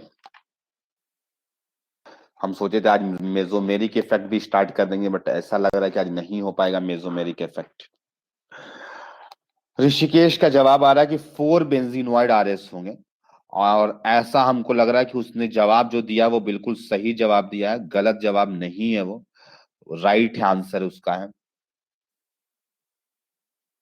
तो मेरे भाई 4 स्केलेटन हम बना लेते हैं। यस वेरी गुड, रितु का भी जवाब आया, 4 स्केलेटन बना लेते हैं हम, ठीक है, 4 स्केलेटन बना लेते हैं, ठीक है। यस 4 बना लिए। पहले वाले को पी रखो मेरे में, पहले वाले को पी रखो। अब ऑल्टरनेट सेट करो, यहाँ पे ऑल्टरनेट सेट कर दिए, फिर यहाँ पे ऑल्टरनेट सेट करो, यहाँ पे ऑल्टरनेट सेट कर दिए। तो पहला वाला पी है लेकिन दूसरा तीसरा कुछ भी नहीं बना, तो जाहिर सी बात आप पहला वाले को क्यू करेंगे मेरे भाई, पहला वाले को क्यू करेंगे, ऑल्टरनेट लगाओ तो ये अपने आप पी बन गया दूसरा वाला, लेकिन तीसरा वाला कुछ नहीं बना। तो पहला वाला पी भी हो गया, पहला वाला क्यू भी हो गया, ठीक है। तो अब दूसरा वाला एक बार पी हुआ, अब तो दूसरा वाला को क्या करेंगे हम लोग, दूसरा वाला को पी के अलावा क्यू बना के देखेंगे। तो क्यू बनाओ मेरे भाई, तो क्यू बनाओ तो इसको ऐसे ऑल्टरनेट सेट करना होगा, इसको ऐसे ऑल्टरनेट सेट करना होगा। तो जब इसको क्यू बनाए तो ये कुछ भी नहीं बना, लेकिन जब इसको क्यू बनाए तो ये अपने आप पी बन गया है, ये अपने आप पी बन गया है। तो सवाल है कि पहले वाले का पी क्यू दोनों हो गया, बीच वाले का भी पी और क्यू दोनों हो गया, अब लास्ट वाला बचा है, तो लास्ट वाला पी हो गया, अब क्यू बना लेंगे। लास्ट वाला पी हो गया, अब क्यू बना लेंगे। तो यहां पर क्या हो गया मेरे भाई, ये क्यू हो गया, ये कुछ भी नहीं मिला, ये कुछ नहीं मिला, तो टोटल इसका आंसर हो जाएगा total benzenoid RS, total benzenoid RS equal to 4 आ जाएगा। समझ आया? तो मेरे भाई ये सब कुछ हम पढ़ाए आपको बेंजीनॉइड आरएस, ठीक है। तो कैसे निकालते हैं मेरे भाई, तो कुछ भी क्वेश्चन आपके एग्जाम में आ सकता है, कुछ भी क्वेश्चन आ सकता है, ठीक है। तो आप अच्छे से प्रैक्टिस करेंगे, आप अच्छे से प्रैक्टिस करेंगे तो आपको सारा कॉन्फिडेंस आएगा, ठीक है। तो हम लोग बहुत सारा किए, पिरिडीन किए, नेप्थेलीन किए, एंथ्रासीन किए, सबका देखे। इवन अब आपको समझ में भी आ गया होगा सारा कॉन्सेप्ट कि कैसे सोचना है। सोचने के लिए हम सिखा रहे हैं, बाकी काम तो आप ही को करना है। अब अगला टॉपिक मेरे में महा इंपॉर्टेंट टॉपिक है आपके लिए, जेई पॉइंट ऑफ व्यू से, ठीक है मेरे भाई। Rules for rules for stability of RS. Rules for stability of RS, मेरे कि कौन सा आरएस, बहुत सारे आरएस बनते हैं, तो मेरे भाई कौन सा आरएस ज्यादा स्टेबल होगा, कौन सा आरएस कम स्टेबल होगा, इसके बारे में। इसी को उल्टे सेंस में बोल सकते हैं मेरे में कि जो ज्यादा स्टेबल आरएस होगा उसका रेजोनेंस हाइब्रिड में कंट्रीब्यूशन ज्यादा होगा। यानी कल हम बताए थे, लास्ट क्लास में हम आपको डिस्कशन किए थे कि मेरे पास सारे रेजोनेटिंग स्ट्रक्चर्स आइडेंटिकल बन गए, अगर सारे रेजोनेटिंग स्ट्रक्चर्स अगर आइडेंटिकल बन जाते हैं तो उस केस में क्या होता है, सारे का कंट्रीब्यूशन बराबर हो जाता है। लेकिन अगर सारे रेजोनेटिंग स्ट्रक्चर आइडेंटिकल नहीं बने तो जो ज्यादा स्टेबल होगा उसका कंट्रीब्यूशन ज्यादा होगा। तो इसी को आप बोल सकते हो contribution of resonating structures towards resonance hybrid. कौन ज्यादा कंट्रीब्यूट कर रहा होगा, इसके बारे में हम लोग जानेंगे, ठीक है। तो इसको जानने के लिए जमे रहे बोर्ड पर। इसके ऊपर मेरे में महा इंपॉर्टेंट लगा ले, मतलब 400-500 बार वीबीआई मार लेना इसके ऊपर में। महा इंपॉर्टेंट है ये, महा इंपॉर्टेंट। तो कैसे डिटरमिन करते हैं उस बात पर हम फोकस करने जा रहे हैं। फर्स्ट नंबर पॉइंट हम डिस्कशन करेंगे मेरे भाई। मेरे भाई ऐसे लिखो, इससे पहले कि हम आपको आसान भाषा में पहले ट्रिक बता देते हैं। ये ट्रिक है मेरे भाई, A1 चार्ज रूल। ऐसे पढ़ो, A1 चार्ज रूल, ऐसे बोला करो। और मेरे भाई एरोमेटिसिटी हम आपको नहीं पढ़ाया अभी, और यहाँ पे एक एरोमेटिसिटी का कॉन्सेप्ट आएगा, यहाँ पे एक एरोमेटिसिटी का कॉन्सेप्ट आएगा। चलो कोई बात नहीं मेरे भाई, इसको सिखा देंगे, फिर उसके बाद एरोमेटिसिटी हम लोग पढ़ लेंगे, ठीक है। कोई दिक्कत है यहाँ पे, उतना जरूरत नहीं है हमें। ये ए स्टैंड फॉर एरोमेटिक। हाँ, यहाँ पे जो एरोमेटिक जो बात होगा ये बेंजीनोइड स्ट्रक्चर्स पर बात होगा। किस पर बात होगा, बेंजीनोइड स्ट्रक्चर पर बात होगा। यहाँ पर जो एरोमेटिसिटी है, यहाँ पर जो एरोमेटिसिटी है, यहाँ पे बेंजीनोइड स्ट्रक्चर पर बात होगा। ये ओ का मतलब है मेरे भाई ऑक्टेट कंप्लीशन। अभी कैसे अप्लाई करना, बस अभी लिखो थोड़ा देर, फिर हम बताएंगे कैसे यूज करना है। हम आपको पहले ट्रिक बता रहे हैं। N stands for number of covalent bonds, number of covalent bonds, ठीक है। E stands for electronegativity, E stands for electronegativity, और चार्ज का मतलब चार्ज, चार्ज का मतलब चार्ज। तो पहले ये रूल है, इसको मतलब एक तरह से हम बना दिए, ट्रिक बनाए हुए हैं मेरे में, जिससे आपको क्या होगा ना, समझने में और पता करने में कौन ज्यादा कंट्रीब्यूट करेगा, कौन कम कंट्रीब्यूट करेगा, उसके बारे में आपको यहां पर से इजी होगा। तो मेरे भाई ए एरोमेटिक, ओ से ऑक्टेट, एन से नंबर ऑफ कोवेलेंट बॉन्ड, ई से इलेक्ट्रोनेगेटिविटी, चार्ज से चार्ज। यही सीक्वेंस में आपको देखना है कि कौन सा का ज्यादा स्टेबिलिटी होगा। खैर अभी आप एरोमेटिक नहीं पढ़े हो, तो एरोमेटिक वो कंपाउंड होते हैं मेरे भाई जो नेचर में सबसे ज्यादा स्टेबल होते हैं। एरोमेटिक वो कंपाउंड होते हैं जो नेचर में सबसे ज्यादा स्टेबल होते हैं। और आपको इतना बात पता हो कि बेंजीन एक एरोमेटिक कंपाउंड होता है, ठीक है। बेंजीन एक एरोमेटिक कंपाउंड होता है, और एरोमेटिक कंपाउंड्स नेचर में बहुत ज्यादा स्टेबल होते हैं। तो दैट्स वाई एरोमेटिक को सबसे सामने रखें। दूसरा पॉइंट है मेरे भाई ऑक्टेट। मेरे भाई ऑक्टेट कंप्लीट नहीं होगा तो वो तो अनस्टेबल होता है, क्योंकि इतना बचपन से यही पढ़ाया जा रहा है कि किसी कंपाउंड में ऑक्टेट कंप्लीट हो जाएगा तो वो स्टेबल हो जाएगा। मेरे भाई यही लाइन पढ़ाया गया है कि ऑक्टेट कंप्लीट हो जाएगा तो वो स्टेबल हो जाएगा। तो एरोमेटिक बहुत ज्यादा स्टेबल होता है। उसके बाद ऑक्टेट बात करेंगे, क्योंकि एरोमेटिक जो होता है उसमें कभी कभी चार्ज भी रहता है। खैर यहाँ पे आपको चार्ज नहीं मिलेगा, बट चार्ज वाले भी होते, इसीलिए इसको पहले रखें। उसके बाद बेंजीनोइड, बेंजीनोइड के बाद हम लोग ऑक्टेट रखें, क्योंकि ऑक्टेट को आपको सेकंड नंबर प्रायोरिटी में चेक करना है। मेरे में कहीं पर भी बॉन्ड बनता है तो एनर्जी रिलीज होती है, और एनर्जी कम होने का मतलब स्टेबिलिटी इंक्रीज होना।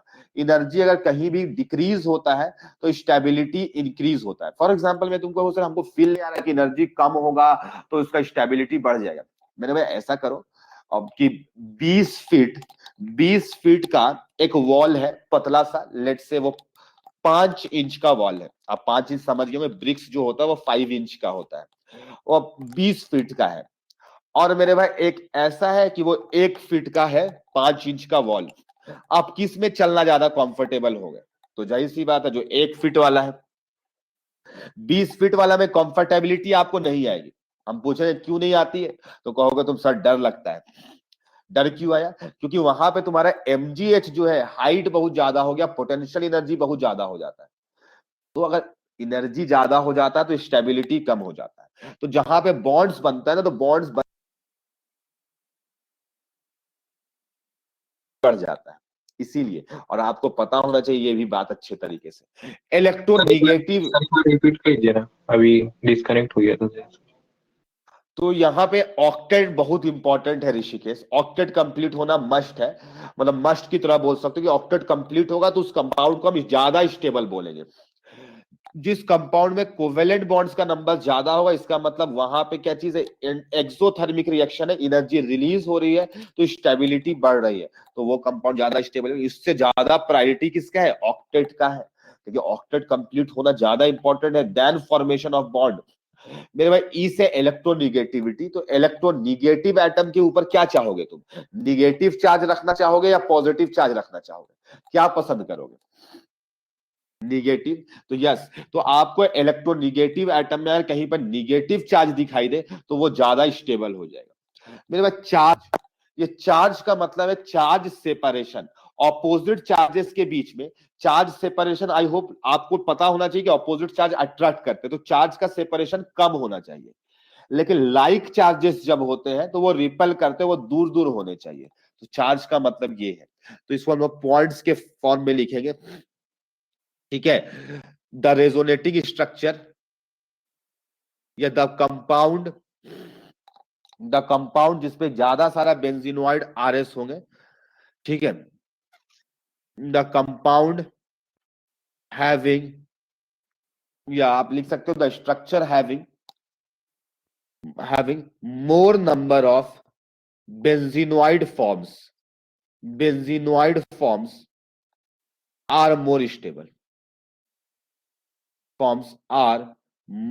स्टेबल, मेरे भाई जो कंपाउंड होगा जिसमें ज्यादा सारा बेंजीनोइड फॉर्म होगा वो ज्यादा स्टेबल होगा। तुमको सर एग्जांपल दीजिएगा तब ना हमें पता चलेगा। यस, यही ए का रूल है। ए से एरोमेटिक का मतलब यहाँ पे बेंजीनोइड फॉर्म देखना है। एग्जांपल के तौर पर तुम ऐसा देखो मेरे भाई कि एक स्ट्रक्चर हम आपके सामने नैप्थेलीन का रख रहे हैं। एग्जाम्पल के तौर पर हम 2 नैप्थेलीन बना रहे हैं, दोनों आरएस होंगे। हाँ, ये आरएस के बीच में कंपेयर करना है। सच वाले का 2 आरएस बन रहा है मेरे में, सच वाले का 2 आरएस बन रहा है, और उस 2 आरएस में आपको बताना है ज्यादा स्टेबल कौन होगा।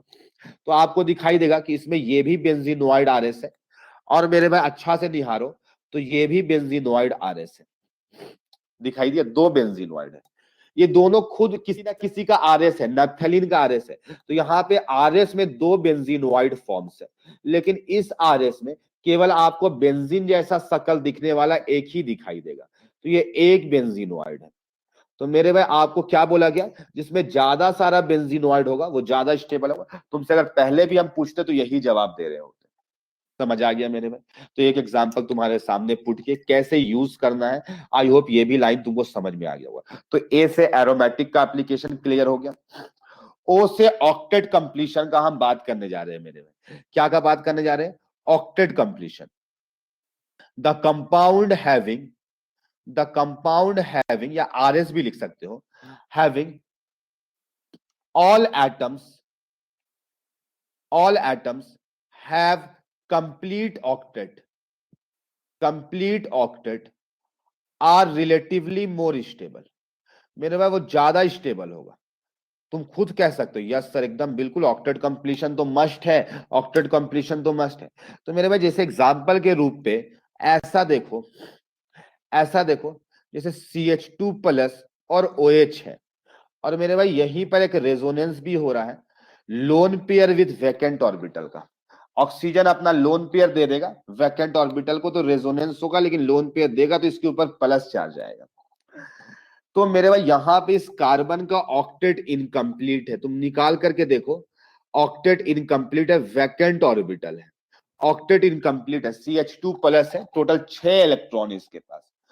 तो ऐसे में, ऐसे केसेस में जब सारे एटम्स का ऑक्टेट कंप्लीट होगा, यहाँ पे सबका ऑक्टेट कंप्लीट है, ये लोन पेयर दिया है लेकिन बॉन्ड में तो इलेक्ट्रॉन मौजूद है, तो यहां पर सारे का ऑक्टेट कंप्लीट है, सारे का ऑक्टेट कंप्लीट है माय डियर स्टूडेंट। तो इसीलिए ये ज्यादा स्टेबल होगा, ये ज्यादा स्टेबल होगा। इस तरीके से बहुत सारे एग्जांपल्स हो सकता है, इस तरीके से बहुत सारे एग्जांपल हो सकता है। कैसे यूज करना है, तो ए के बाद ओ से ऑक्टेट कंप्लीशन का बात कर रहे हैं, ठीक है। ए से एरोमेटिक जिसमें आपको बेंजीनोइड फॉर्म्स देखना है, ओ से ऑक्टेट जिसमें आपको ऑक्टेट कंप्लीशन चेक करना है। तीसरा नंबर है मेरे में, जिस कंपाउंड में ज्यादा सारा नंबर ऑफ बॉन्ड्स होगा वो ज्यादा स्टेबल होगा। कंपाउंड हैविंग, या आरएस भी लिख सकते हो, RS having more number of covalent bonds, more number of covalent bonds, जिस स्ट्रक्चर में ज्यादा सारा covalent number of covalent bonds are relatively more stable, वो ज्यादा स्टेबल होंगे, मोर स्टेबल। तुम वो सर एग्जाम्पल दे देते तो बहुत अच्छा लगता हमें। तो देखो तुम्हारे सामने हम एग्जाम्पल रखते हैं, तुम्हारे सामने हम एग्जाम्पल रखते हैं, जैसे फॉर एग्जाम्पल मेरे में यहां पर CH2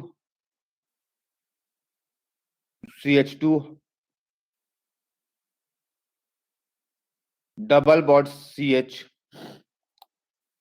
डबल बॉन्ड CH,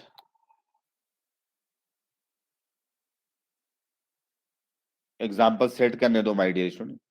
आपको मुझे ज्यादा नंबर ऑफ कोवेलेंट बॉन्ड्स बनाना है, तो ज्यादा नंबर ऑफ कोवेलेंट बॉन्ड्स बनाने के लिए यहां पर अगर Cl रख दे, तो Cl रखने से कोई फायदा ज्यादा हो नहीं रहा है मेरे में, फायदा ज्यादा हो नहीं रहा है। हमको ज्यादा सारा बॉन्ड्स बनाना है मेरे,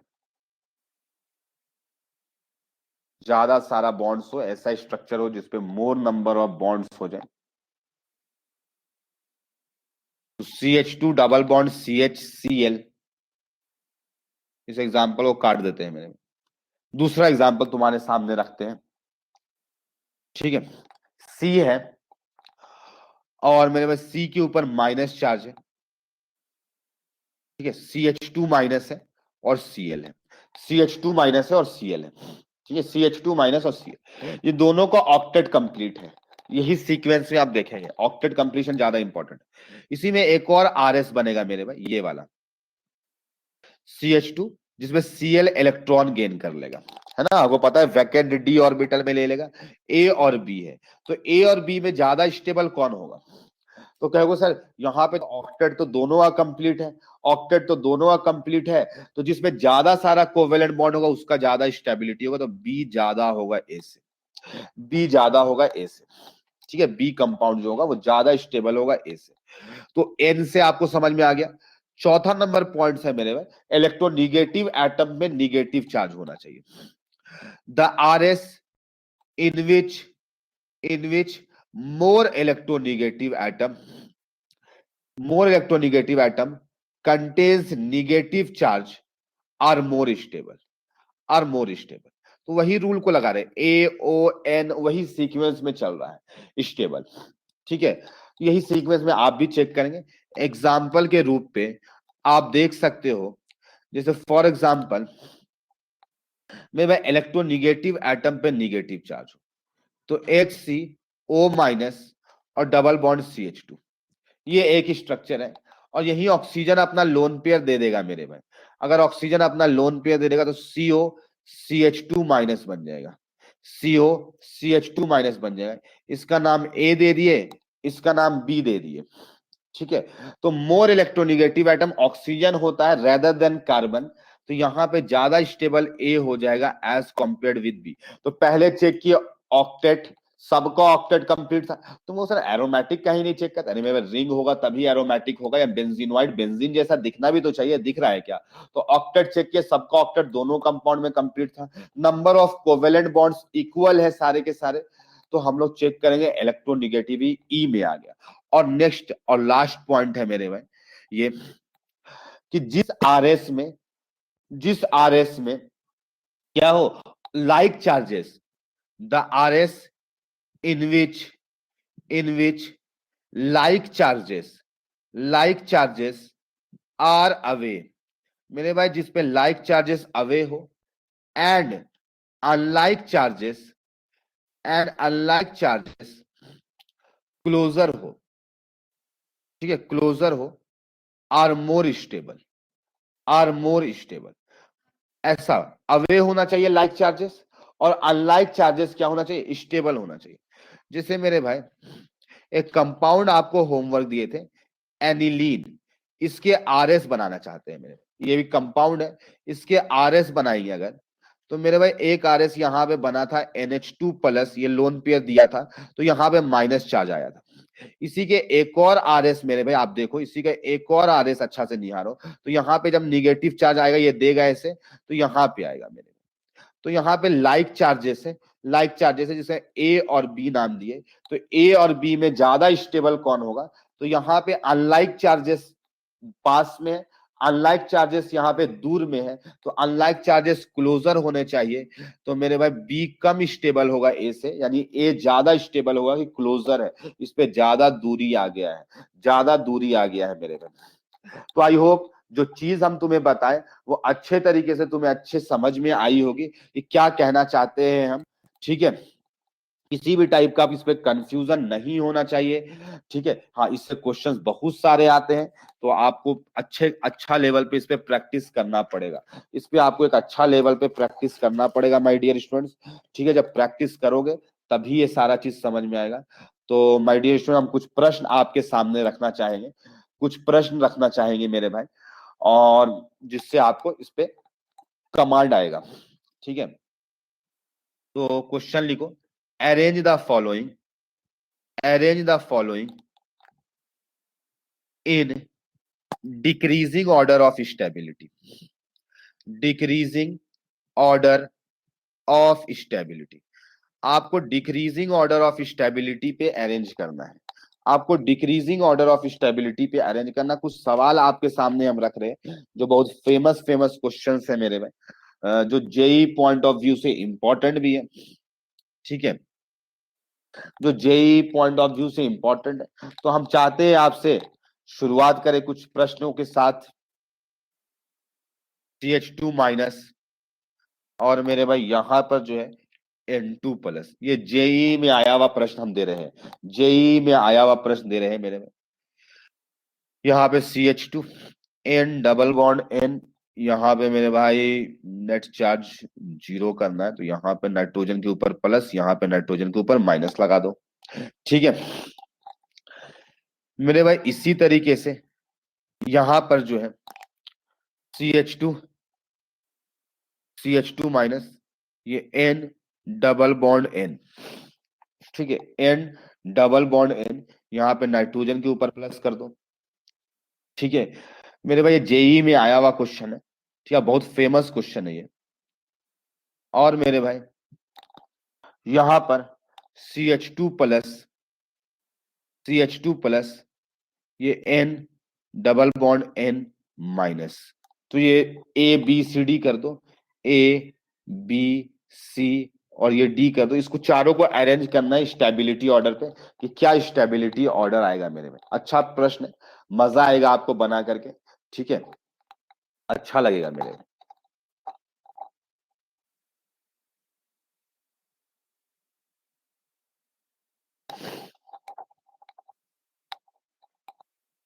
बनाओ इसे, फिर आपके सामने कुछ और भी प्रश्न हम रखेंगे, ठीक है, और भी प्रश्न आपके सामने हम रखेंगे।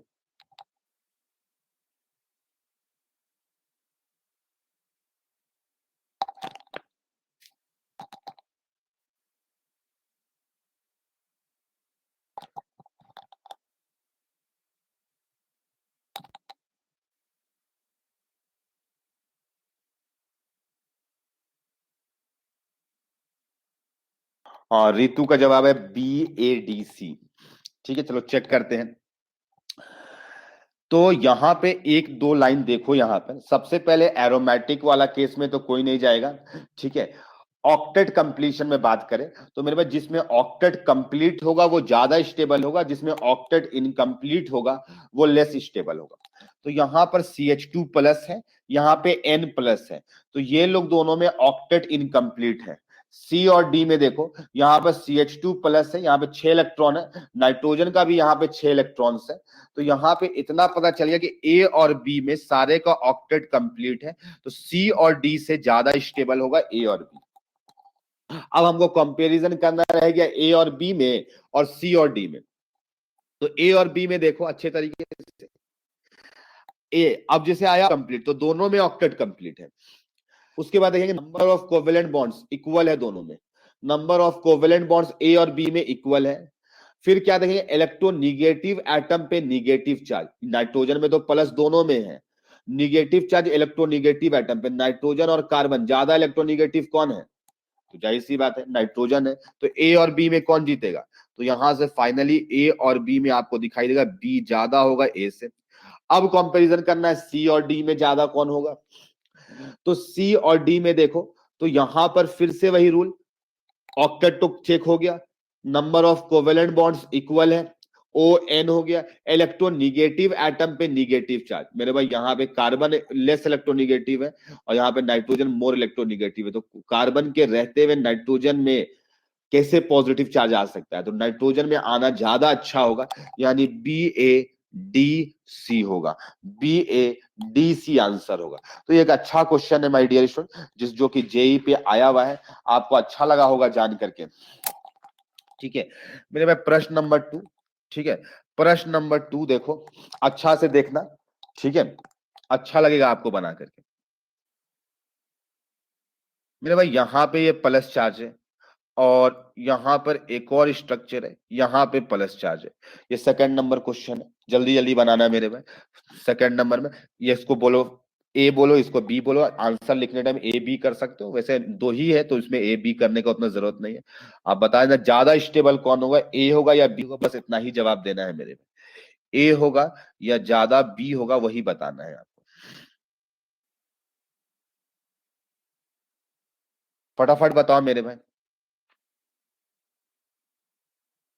ठीक है, 4 प्रश्न आपके सामने हम कुछ रख रहे हैं और जिससे आपका सारा कॉन्सेप्ट में क्लैरिटी आ जाएगा, जिसमें आपका सारा कॉन्सेप्ट में क्लैरिटी, ये फ्री रेडिकल बनाए हैं, ऑड इलेक्ट्रॉन स्पीसीज वाला है। ठीक है, तो आप जल्दी से बताओ सेकंड का आंसर, थर्ड का आंसर और फोर्थ का, फटाफट बताओ।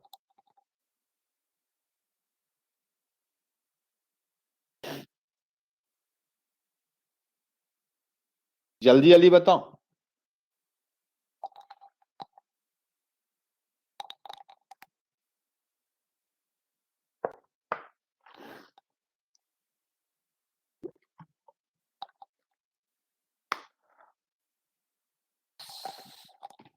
सेकंड वाले का जवाब श्रुति का आया है कि A ज्यादा होगा B से, A ज्यादा होगा B से। अच्छा, थर्ड वाले का,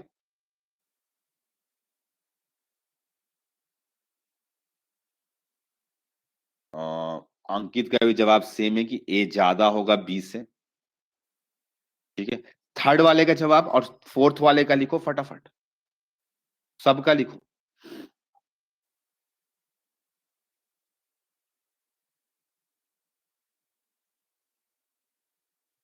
श्रुति और अंकित, ये इसका रीजन क्या होगा ज्यादा होने का स्टेबिलिटी का, क्या आप लोग सोचे हो, थोड़ा हम देखना चाहते हैं कैसे सोच के जवाब दिए हैं आप लोग।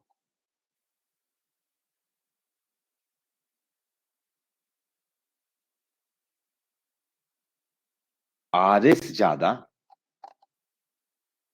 अच्छा, RS ज्यादा, ये तो खुद RS बनाए हैं और हमको ये भी एक RS है, ये भी एक RS है, तो अब RS का भी RS देखोगे, ये बात इलॉजिकल नहीं लग रहा है। ये बात श्रुति जो आप बोले हो कि RS ज्यादा, सर इसमें RS ज्यादा बनेगा, मेरे भाई ये खुद ये दोनों आरएस सेम कंपाउंड के आरएस बने हैं, हमको अब इसका आरएस देखना पड़ेगा।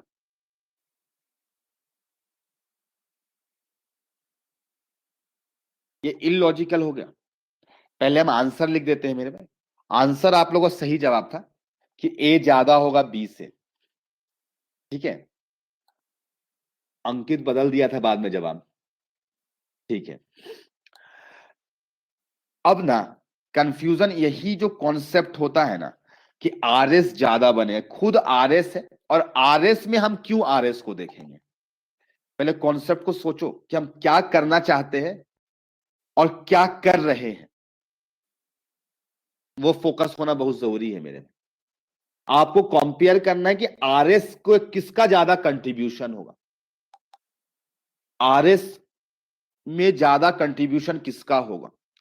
तो अब इस दोनों का जवाब आया, तो मेरे भाई इस दोनों का आंसर जो होगा इसमें ये आंसर होगा, इसका आंसर ये होगा, लेकिन इस वाले का आंसर पलटा हुआ होगा।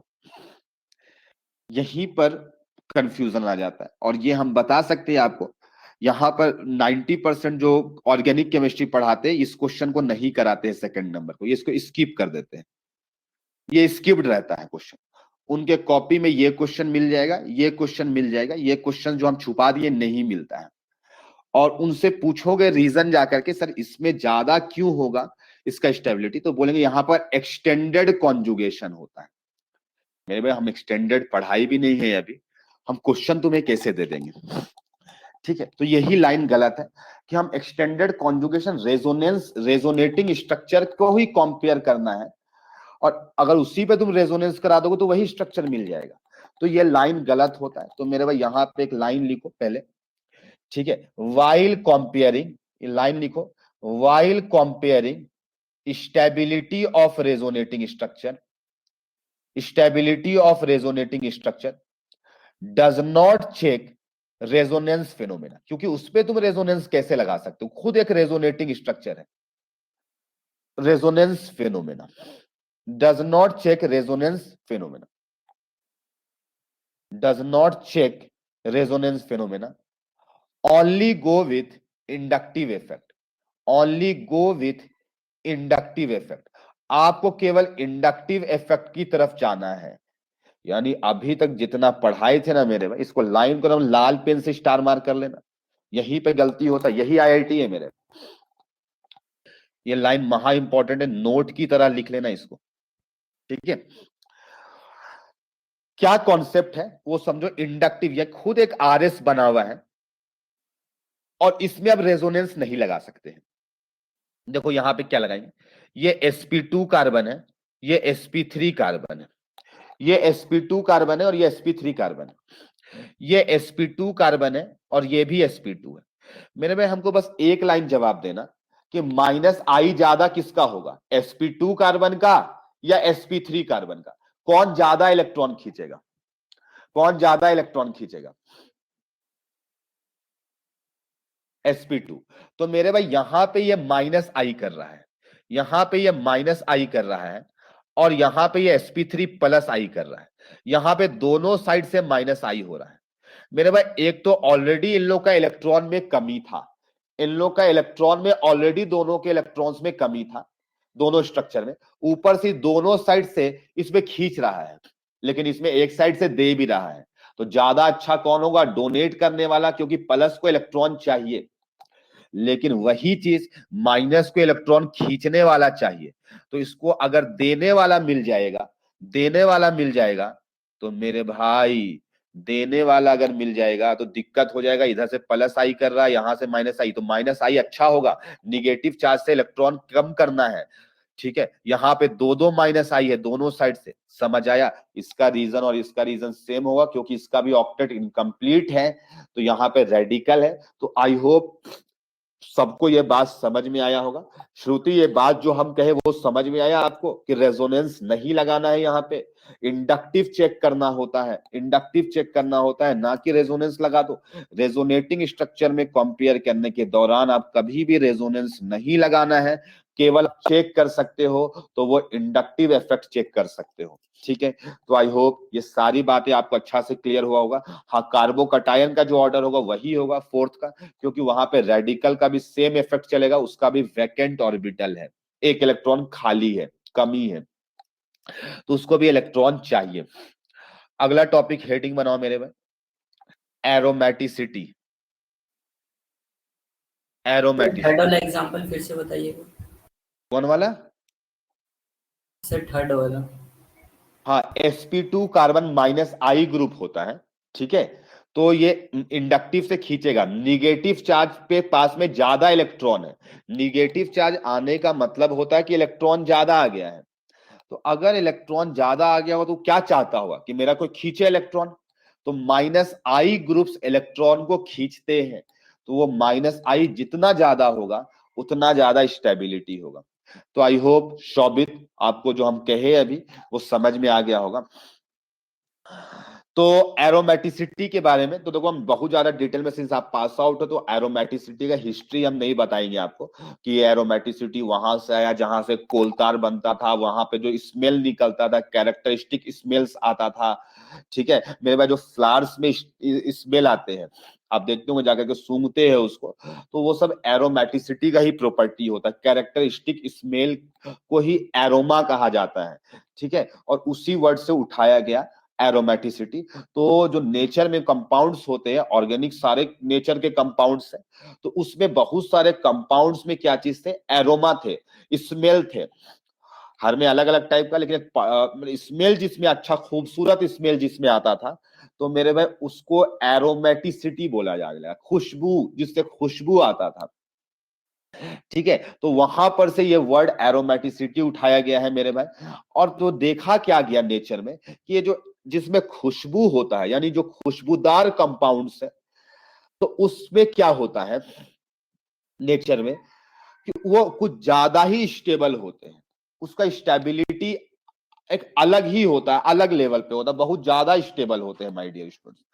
तो साइंटिस्टों को लगा ये ज्यादा स्टेबल जो होते हैं, क्यों, ऐसा क्या होता है, इसमें क्या खासियत है कि बहुत ज्यादा स्टेबल होते हैं। ठीक है, तो मेरे भाई ये सब पता करने के बाद पता चला कि इस पे एक कॉन्सेप्ट लग रहा है, और हम इसको देख करके कैसे बता सकते हैं कौन सा कंपाउंड स्टेबल ज्यादा होगा, कौन सा कम होगा। तो उसके बारे में ये एक एरोमेटिसिटी टॉपिक बन करके आया। ठीक है मेरे भाई, तो एरोमेटिसिटी का एक हम डेफिनेशन यहां पे चाहेंगे तो लिख सकते हैं मेरे भाई, तो लिख लो। ठीक है मेरे भाई, ऑल साइक्लिक कंपाउंड्स, बहुत सारा इसका डेफिनेशन 11th में हम लिखवाएंगे भी, बट आपको कोई मतलब नहीं, वो डेफिनेशन एग्जाम में आएगा ना, कोई आपसे पूछेगा, और बहुतों को मालूम भी नहीं होता है। ठीक है, all cyclic compounds which are highly stable, which are highly stable than its corresponding open chain analogous compound।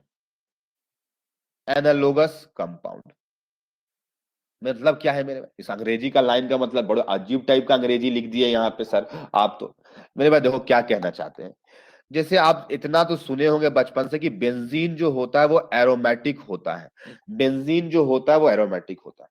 लेकिन मेरे भाई यहां पर अगर ऐसा कंपाउंड बना दिए 6 कार्बन का ही बना दे, इसमें भी 3 डबल बॉन्ड्स है, इसमें भी 3 डबल बॉन्ड्स है, जितना कार्बन यहां है उतना ही कार्बन यहां है, जितना हाइड्रोजन यहां है उतना ही हाइड्रोजन यहां पे भी होगा। ये मेरे भाई 1 हाइड्रोजन का कमी होगा, 2 हाइड्रोजन का कमी होगा, 2 हाइड्रोजन कम होगा। ठीक है, हाइड्रोजन नहीं मेरे भाई, लेकिन 6 कार्बन जितना डबल बॉन्ड यहाँ पे भी। लेकिन स्टेबिलिटी क्या होता है, इसका नेचर में देखा गया तो ज्यादा ही स्टेबल हो जाता है। सवाल है क्यों, ऐसा क्यों होता था? और इसमें खुशबू भी होता था मेरे भाई, स्टेबल भी बहुत ज्यादा होता था, खुशबू भी होता था। तो आपको एक बात बताएं, कहीं पर रेजोनेंस फेनोमेना होता है ना, तो वहां पे स्टेबिलिटी बढ़ जाता है। ये तो हम एक्चुअल में रेजोनेटिंग स्ट्रक्चर्स ही बना दिए हैं, दरअसल ये कंपाउंड में रेजोनेंस हो रहा होगा। एक्चुअल जो कंपाउंड होगा, रियल जो इसका स्ट्रक्चर होगा बेंजीन का, उस पे रेजोनेंस फेनोमेना लग रहा होगा। तो जिसकी वजह से ये बहुत ज्यादा स्टेबल होता है, ठीक है, यानी इसमें खुशबू होता है। तुमको सर इससे फायदा क्या हुआ मेरे भाई? आपको कॉन्जुगेशन पता करना, तो इसमें एक कॉन्जुगेशन ज्यादा होगा। कैसे ज्यादा होगा? ये इधर भी कॉन्जुगेटेड है, इधर भी है, और ये इस दोनों के साथ में भी कॉन्जुगेशन है। मतलब ये इधर पूरा साइक्लिक में ही देखो तो इधर भी कॉन्जुगेशन, इधर भी कॉन्जुगेशन, इधर भी कॉन्जुगेशन, लेकिन इसमें इधर और इधर, यहां पे बीच में कॉन्जुगेशन एब्सेंट है, कंटिन्यूअस कंपाउंड ही नहीं है।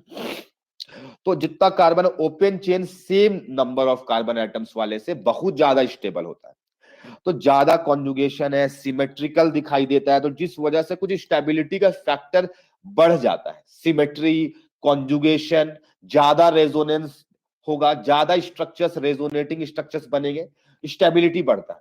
लेकिन तुम कहोगे सर ऐसा क्यों होता है? तो इसको हम लोग नेक्स्ट क्लास में बात करेंगे क्यों ऐसा होता है। अभी जो बात करने वाला है, जो प्रॉपर जो हमको यहाँ पे बात करना है, वो बात करने जा रहे हैं, ठीक है, कि हमको कैसे पता चलेगा कोई भी कंपाउंड एरोमेटिक है, नॉन एरोमेटिक है, एंटी एरोमेटिक है, क्या है। तो मेरे भाई उस पर हम डिस्कशन करने जा रहे हैं। कोई भी कंपाउंड को उठाए मेरे भाई, कोई भी एक कंपाउंड को पकड़े और वो कंपाउंड को निहारेंगे पहले। तो सर कैसे निहारेंगे? अरे मेरे भाई देखना है उसको, उसको देखना है। तो मेरे भाई वो कंपाउंड ऐसा होगा कि साइक्लिक हो।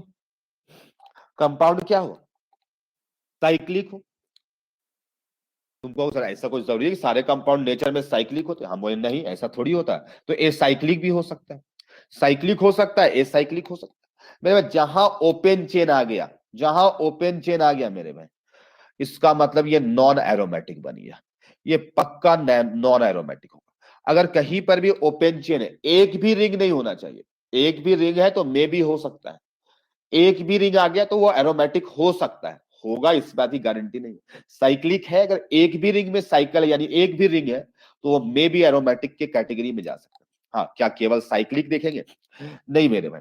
अब साइक्लिक देखने के बाद फिर चेक करेंगे क्या प्लेनर है कि नॉन प्लेनर है, क्या प्लेनर है या नॉन प्लेनर है, प्लेनर है या नॉन प्लेनर है। अब प्लेनर तुमको सर हमको कैसे पता चलेगा प्लेनर है? तो मेरे हाइब्रिडाइजेशन पढ़े हो, sp कार्बन, sp2 कार्बन, ये सब प्लेनर होते हैं। sp3 कार्बन नॉन प्लेनर होता है, आपको पता होना चाहिए। तो कंपाउंड जो होना चाहिए वो प्लेनर होना चाहिए। कंपाउंड जो होना चाहिए वो क्या होना चाहिए? प्लेनर, यानी इसका हाइब्रिडाइजेशन जो कार्बन एटम्स होंगे या कोई दूसरा एटम होगा तो उसका हाइब्रिडाइजेशन sp होना चाहिए या sp2 होना चाहिए, ठीक है। अब आपको चेक करना पड़ेगा प्लेनर, अगर नॉन प्लेनर हो गया तो सीधा सीधा नॉन एरोमेटिक हो जाएगा, अगर नॉन प्लेनर हो गया तो वो नॉन एरोमेटिक हो जाएगा। अब तुमको सर अगर प्लेनर हो गया तो मेरे भाई अब देखो प्लेनर हो गया तब क्या चेक करना पड़ेगा। तो अगर प्लेनर हो गया मेरे भाई, प्लेनर हो गया और उसमें उसमें कंजुगेशन है, कॉन्जुगेशन है मेरे भाई, कॉन्जुगेटेड है या नॉन कॉन्जुगेटेड है, ये चेक करना पड़ेगा पूरा। मतलब कि कॉन्जुगेटेड, पूरा कंटिन्यूअस कॉन्जुगेशन होना चाहिए, कंटिन्यूअस कॉन्जुगेशन होना चाहिए with in the ring. Conjugated continuous होना चाहिए, continuous conjugation, continuous conjugation with in the ring, with in the ring, ring के अंदर में पूरा पूरा कॉन्जुगेशन होना चाहिए। और अगर रिंग के अंदर में एक चीज भी जगह पे कॉन्जुगेशन एब्सेंट है तो वो फिर से नॉन एरोमेटिक बन जाएगा, वो फिर से नॉन एरोमेटिक बन जाएगा, वो फिर से नॉन एरोमेटिक बन जाएगा। यानी ए साइक्लिक नहीं मिला तो सीधा सीधा बोल दो नॉन एरोमेटिक। फिर साइक्लिक चेक करने के बाद प्लेनर चेक करो, प्लेनर मिल गया तो अच्छी बात, और नहीं मिला तो नॉन एरोमेटिक बोल दो। प्लेनर चेक करने के बाद कॉन्जुगेशन चेक करो, क्या कॉन्जुगेशन है या नहीं है। तो अगर कॉन्जुगेशन मिल गया तब फिर क्या चेक करो मेरे भाई, तब फिर चेक करो कितना इलेक्ट्रॉन्स डीलोकलाइज्ड है। तो अगर 4n+2 पाई इलेक्ट्रॉन्स डीलोकलाइज्ड होंगे, जिसको हकल्स नंबर कहते हैं, n का वैल्यू 0, 1, 2 पुट करना होगा, 2, तो इतना पाई इलेक्ट्रॉन्स है, पाई इलेक्ट्रॉन्स गिनना है तो एरोमेटिक हो जाएगा, तो एरोमेटिक हो जाएगा। समझ आया, बहुतों को ये बात पता होगा। और मेरे भाई अगर 4n पाई डीलोकलाइज यही दोनों में से कोई होगा, यही दोनों में से कोई होगा, तो ये एंटी एरोमेटिक हो जाएगा, ये एंटी एरोमेटिक हो जाएगा। ठीक है, ये क्या हो जाएगा, एंटी एरोमेटिक हो जाएगा। अगर 4n + 2 पाई इलेक्ट्रॉन्स डीलोकलाइज हो तो वो एरोमेटिक होगा, और अगर 4n पाई इलेक्ट्रॉन्स डीलोकलाइज होगा तो वो एंटी एरोमेटिक हो जाएगा। ठीक है, तो ये कैसे कैसे चेक करना है मेरे में, कंपाउंड को चेक करो साइक्लिक है या नहीं। अगर जैसे ही एसाइक्लिक दिखाई दिया तो बोल दो नॉन एरोमेटिक। अगर मेरे भाई अगर फिर साइक्लिक के बाद मिल गया साइक्लिक है तो प्लेनर चेक करो, प्लेनर मिल जाने के बाद कॉन्जुगेशन चेक करो, क्या कंटिन्यूअस कॉन्जुगेशन है या नहीं है रिंग के अंदर में। और चेक करने के बाद देखो पाई कितना इलेक्ट्रॉन्स है रिंग के अंदर में। ठीक है, पाई इलेक्ट्रॉन्स कितना है, तो इससे आपको पता चल जाएगा। इसी को हकल्स रूल कहते हैं, हकल्स बताए थे हम लोग। ठीक है, चाहो तो इसको लिख लो मेरे भाई, इसको हम लोग बोलते हैं हकल्स रूल, हकल्स रूल बोलते हैं इसको। हकल्स नाम के साइंटिस्ट जो थे वो बताए मेरे में। ठीक है, तो ये याद रखना पड़ेगा आपको कि एरोमेटिक चेक करने का क्या मेथड है, क्या मेथड है मेरे में एरोमेटिक को चेक करने का। ठीक है, तो चलो अब सवाल कर लेते हैं मेरे भाई, कुछ प्रश्न कर लेते हैं जिसके थ्रू आप आसानी से समझ जाओगे। मेरे भाई जैसे हम एक कंपाउंड तुम्हारे सामने रख रहे हैं, एक कंपाउंड तुम्हारे सामने रखे, ये कंपाउंड, ठीक है, ये कंपाउंड तुम्हारे सामने में रखे। ठीक है, तुम्हारे सामने में और कंपाउंड्स रखेंगे मेरे भाई, ये कंपाउंड रखें, ये कंपाउंड रखें मेरे भाई, तुम्हारे सामने में हम ये कंपाउंड रखें, तो वो सर सारा 3 मेंबर्ड ही होगा। अरे मेरे भाई कॉन्सेप्ट समझना पड़ेगा पहले 3 मेंबर्ड से। तो अब देखो यहां पे कैसे चेक करना है मेरे भाई, हमको पता है कि बहुतों को आता है, फिर भी हम चेक करने सिखाएंगे। सबसे पहले देखो साइक्लिक है, तो मेरे भाई देखने से ही पता चल जाता है साइक्लिक है, यस साइक्लिक है। उसके बाद चेक करो प्लेनर, तो प्लेनर चेक करने के लिए सारे कार्बन sp2 होना चाहिए, sp2 sp2 sp2, सारे के सारे sp2 है, सारे के सारे sp2 है, सारे के सारे sp2 है माय डियर स्टूडेंट्स। ठीक है, तो तुम कहोगे सर सारा sp2 में मतलब प्लेनर भी है, प्लेनर भी मिल गया। सीक्वेंस में चेक करो, पहले चेक किए साइक्लिक प्लेनर कॉन्जुगेशन, तो जाहिर सी बात है सारा में p ऑर्बिटल है, unhybridised continuously unhybridised p orbital, क्योंकि एक एक p खाली है सबका, तो मिल गया। कॉन्जुगेशन में भी है, कॉन्जुगेशन में मिलने के बाद आपको चेक करना है कि कितना पाई इलेक्ट्रॉन्स है, तो मेरे पाई बॉन्ड में ही पाई इलेक्ट्रॉन्स हो गए, तो एक ही पाई बॉन्ड है और एक बॉन्ड में 2 इलेक्ट्रॉन्स होते हैं, तो n का वैल्यू 0 पुट करो वहां पर 4n + 2 में, तो 2 आएगा, तो यहां पे 2 पाई इलेक्ट्रॉन्स दिखाई दिया, और इसका मतलब ये एरोमेटिक, इसका मतलब ये एरोमेटिक। मेरे भाई ये कंपाउंड के बारे में तुम लोग क्या बोलोगे, सेकंड नंबर वाले के बारे में क्या बोलोगे, एरोमेटिक बोलोगे, नॉन एरोमेटिक बोलोगे कि एंटी एरोमेटिक, क्या बोलना पसंद करोगे सेकंड वाले के बारे में? कोई ऐसा कि जो कि नॉन एरोमेटिक कहना चाहता है, किसी को ऐसा जिसको लग रहा हो कि नॉन एरोमेटिक है मेरे में सेकंड वाला? ये मेरे भाई कार्बन कितना हाइब्रिडाइजेशन है, sp2 है, sp3 है, sp है, क्या है?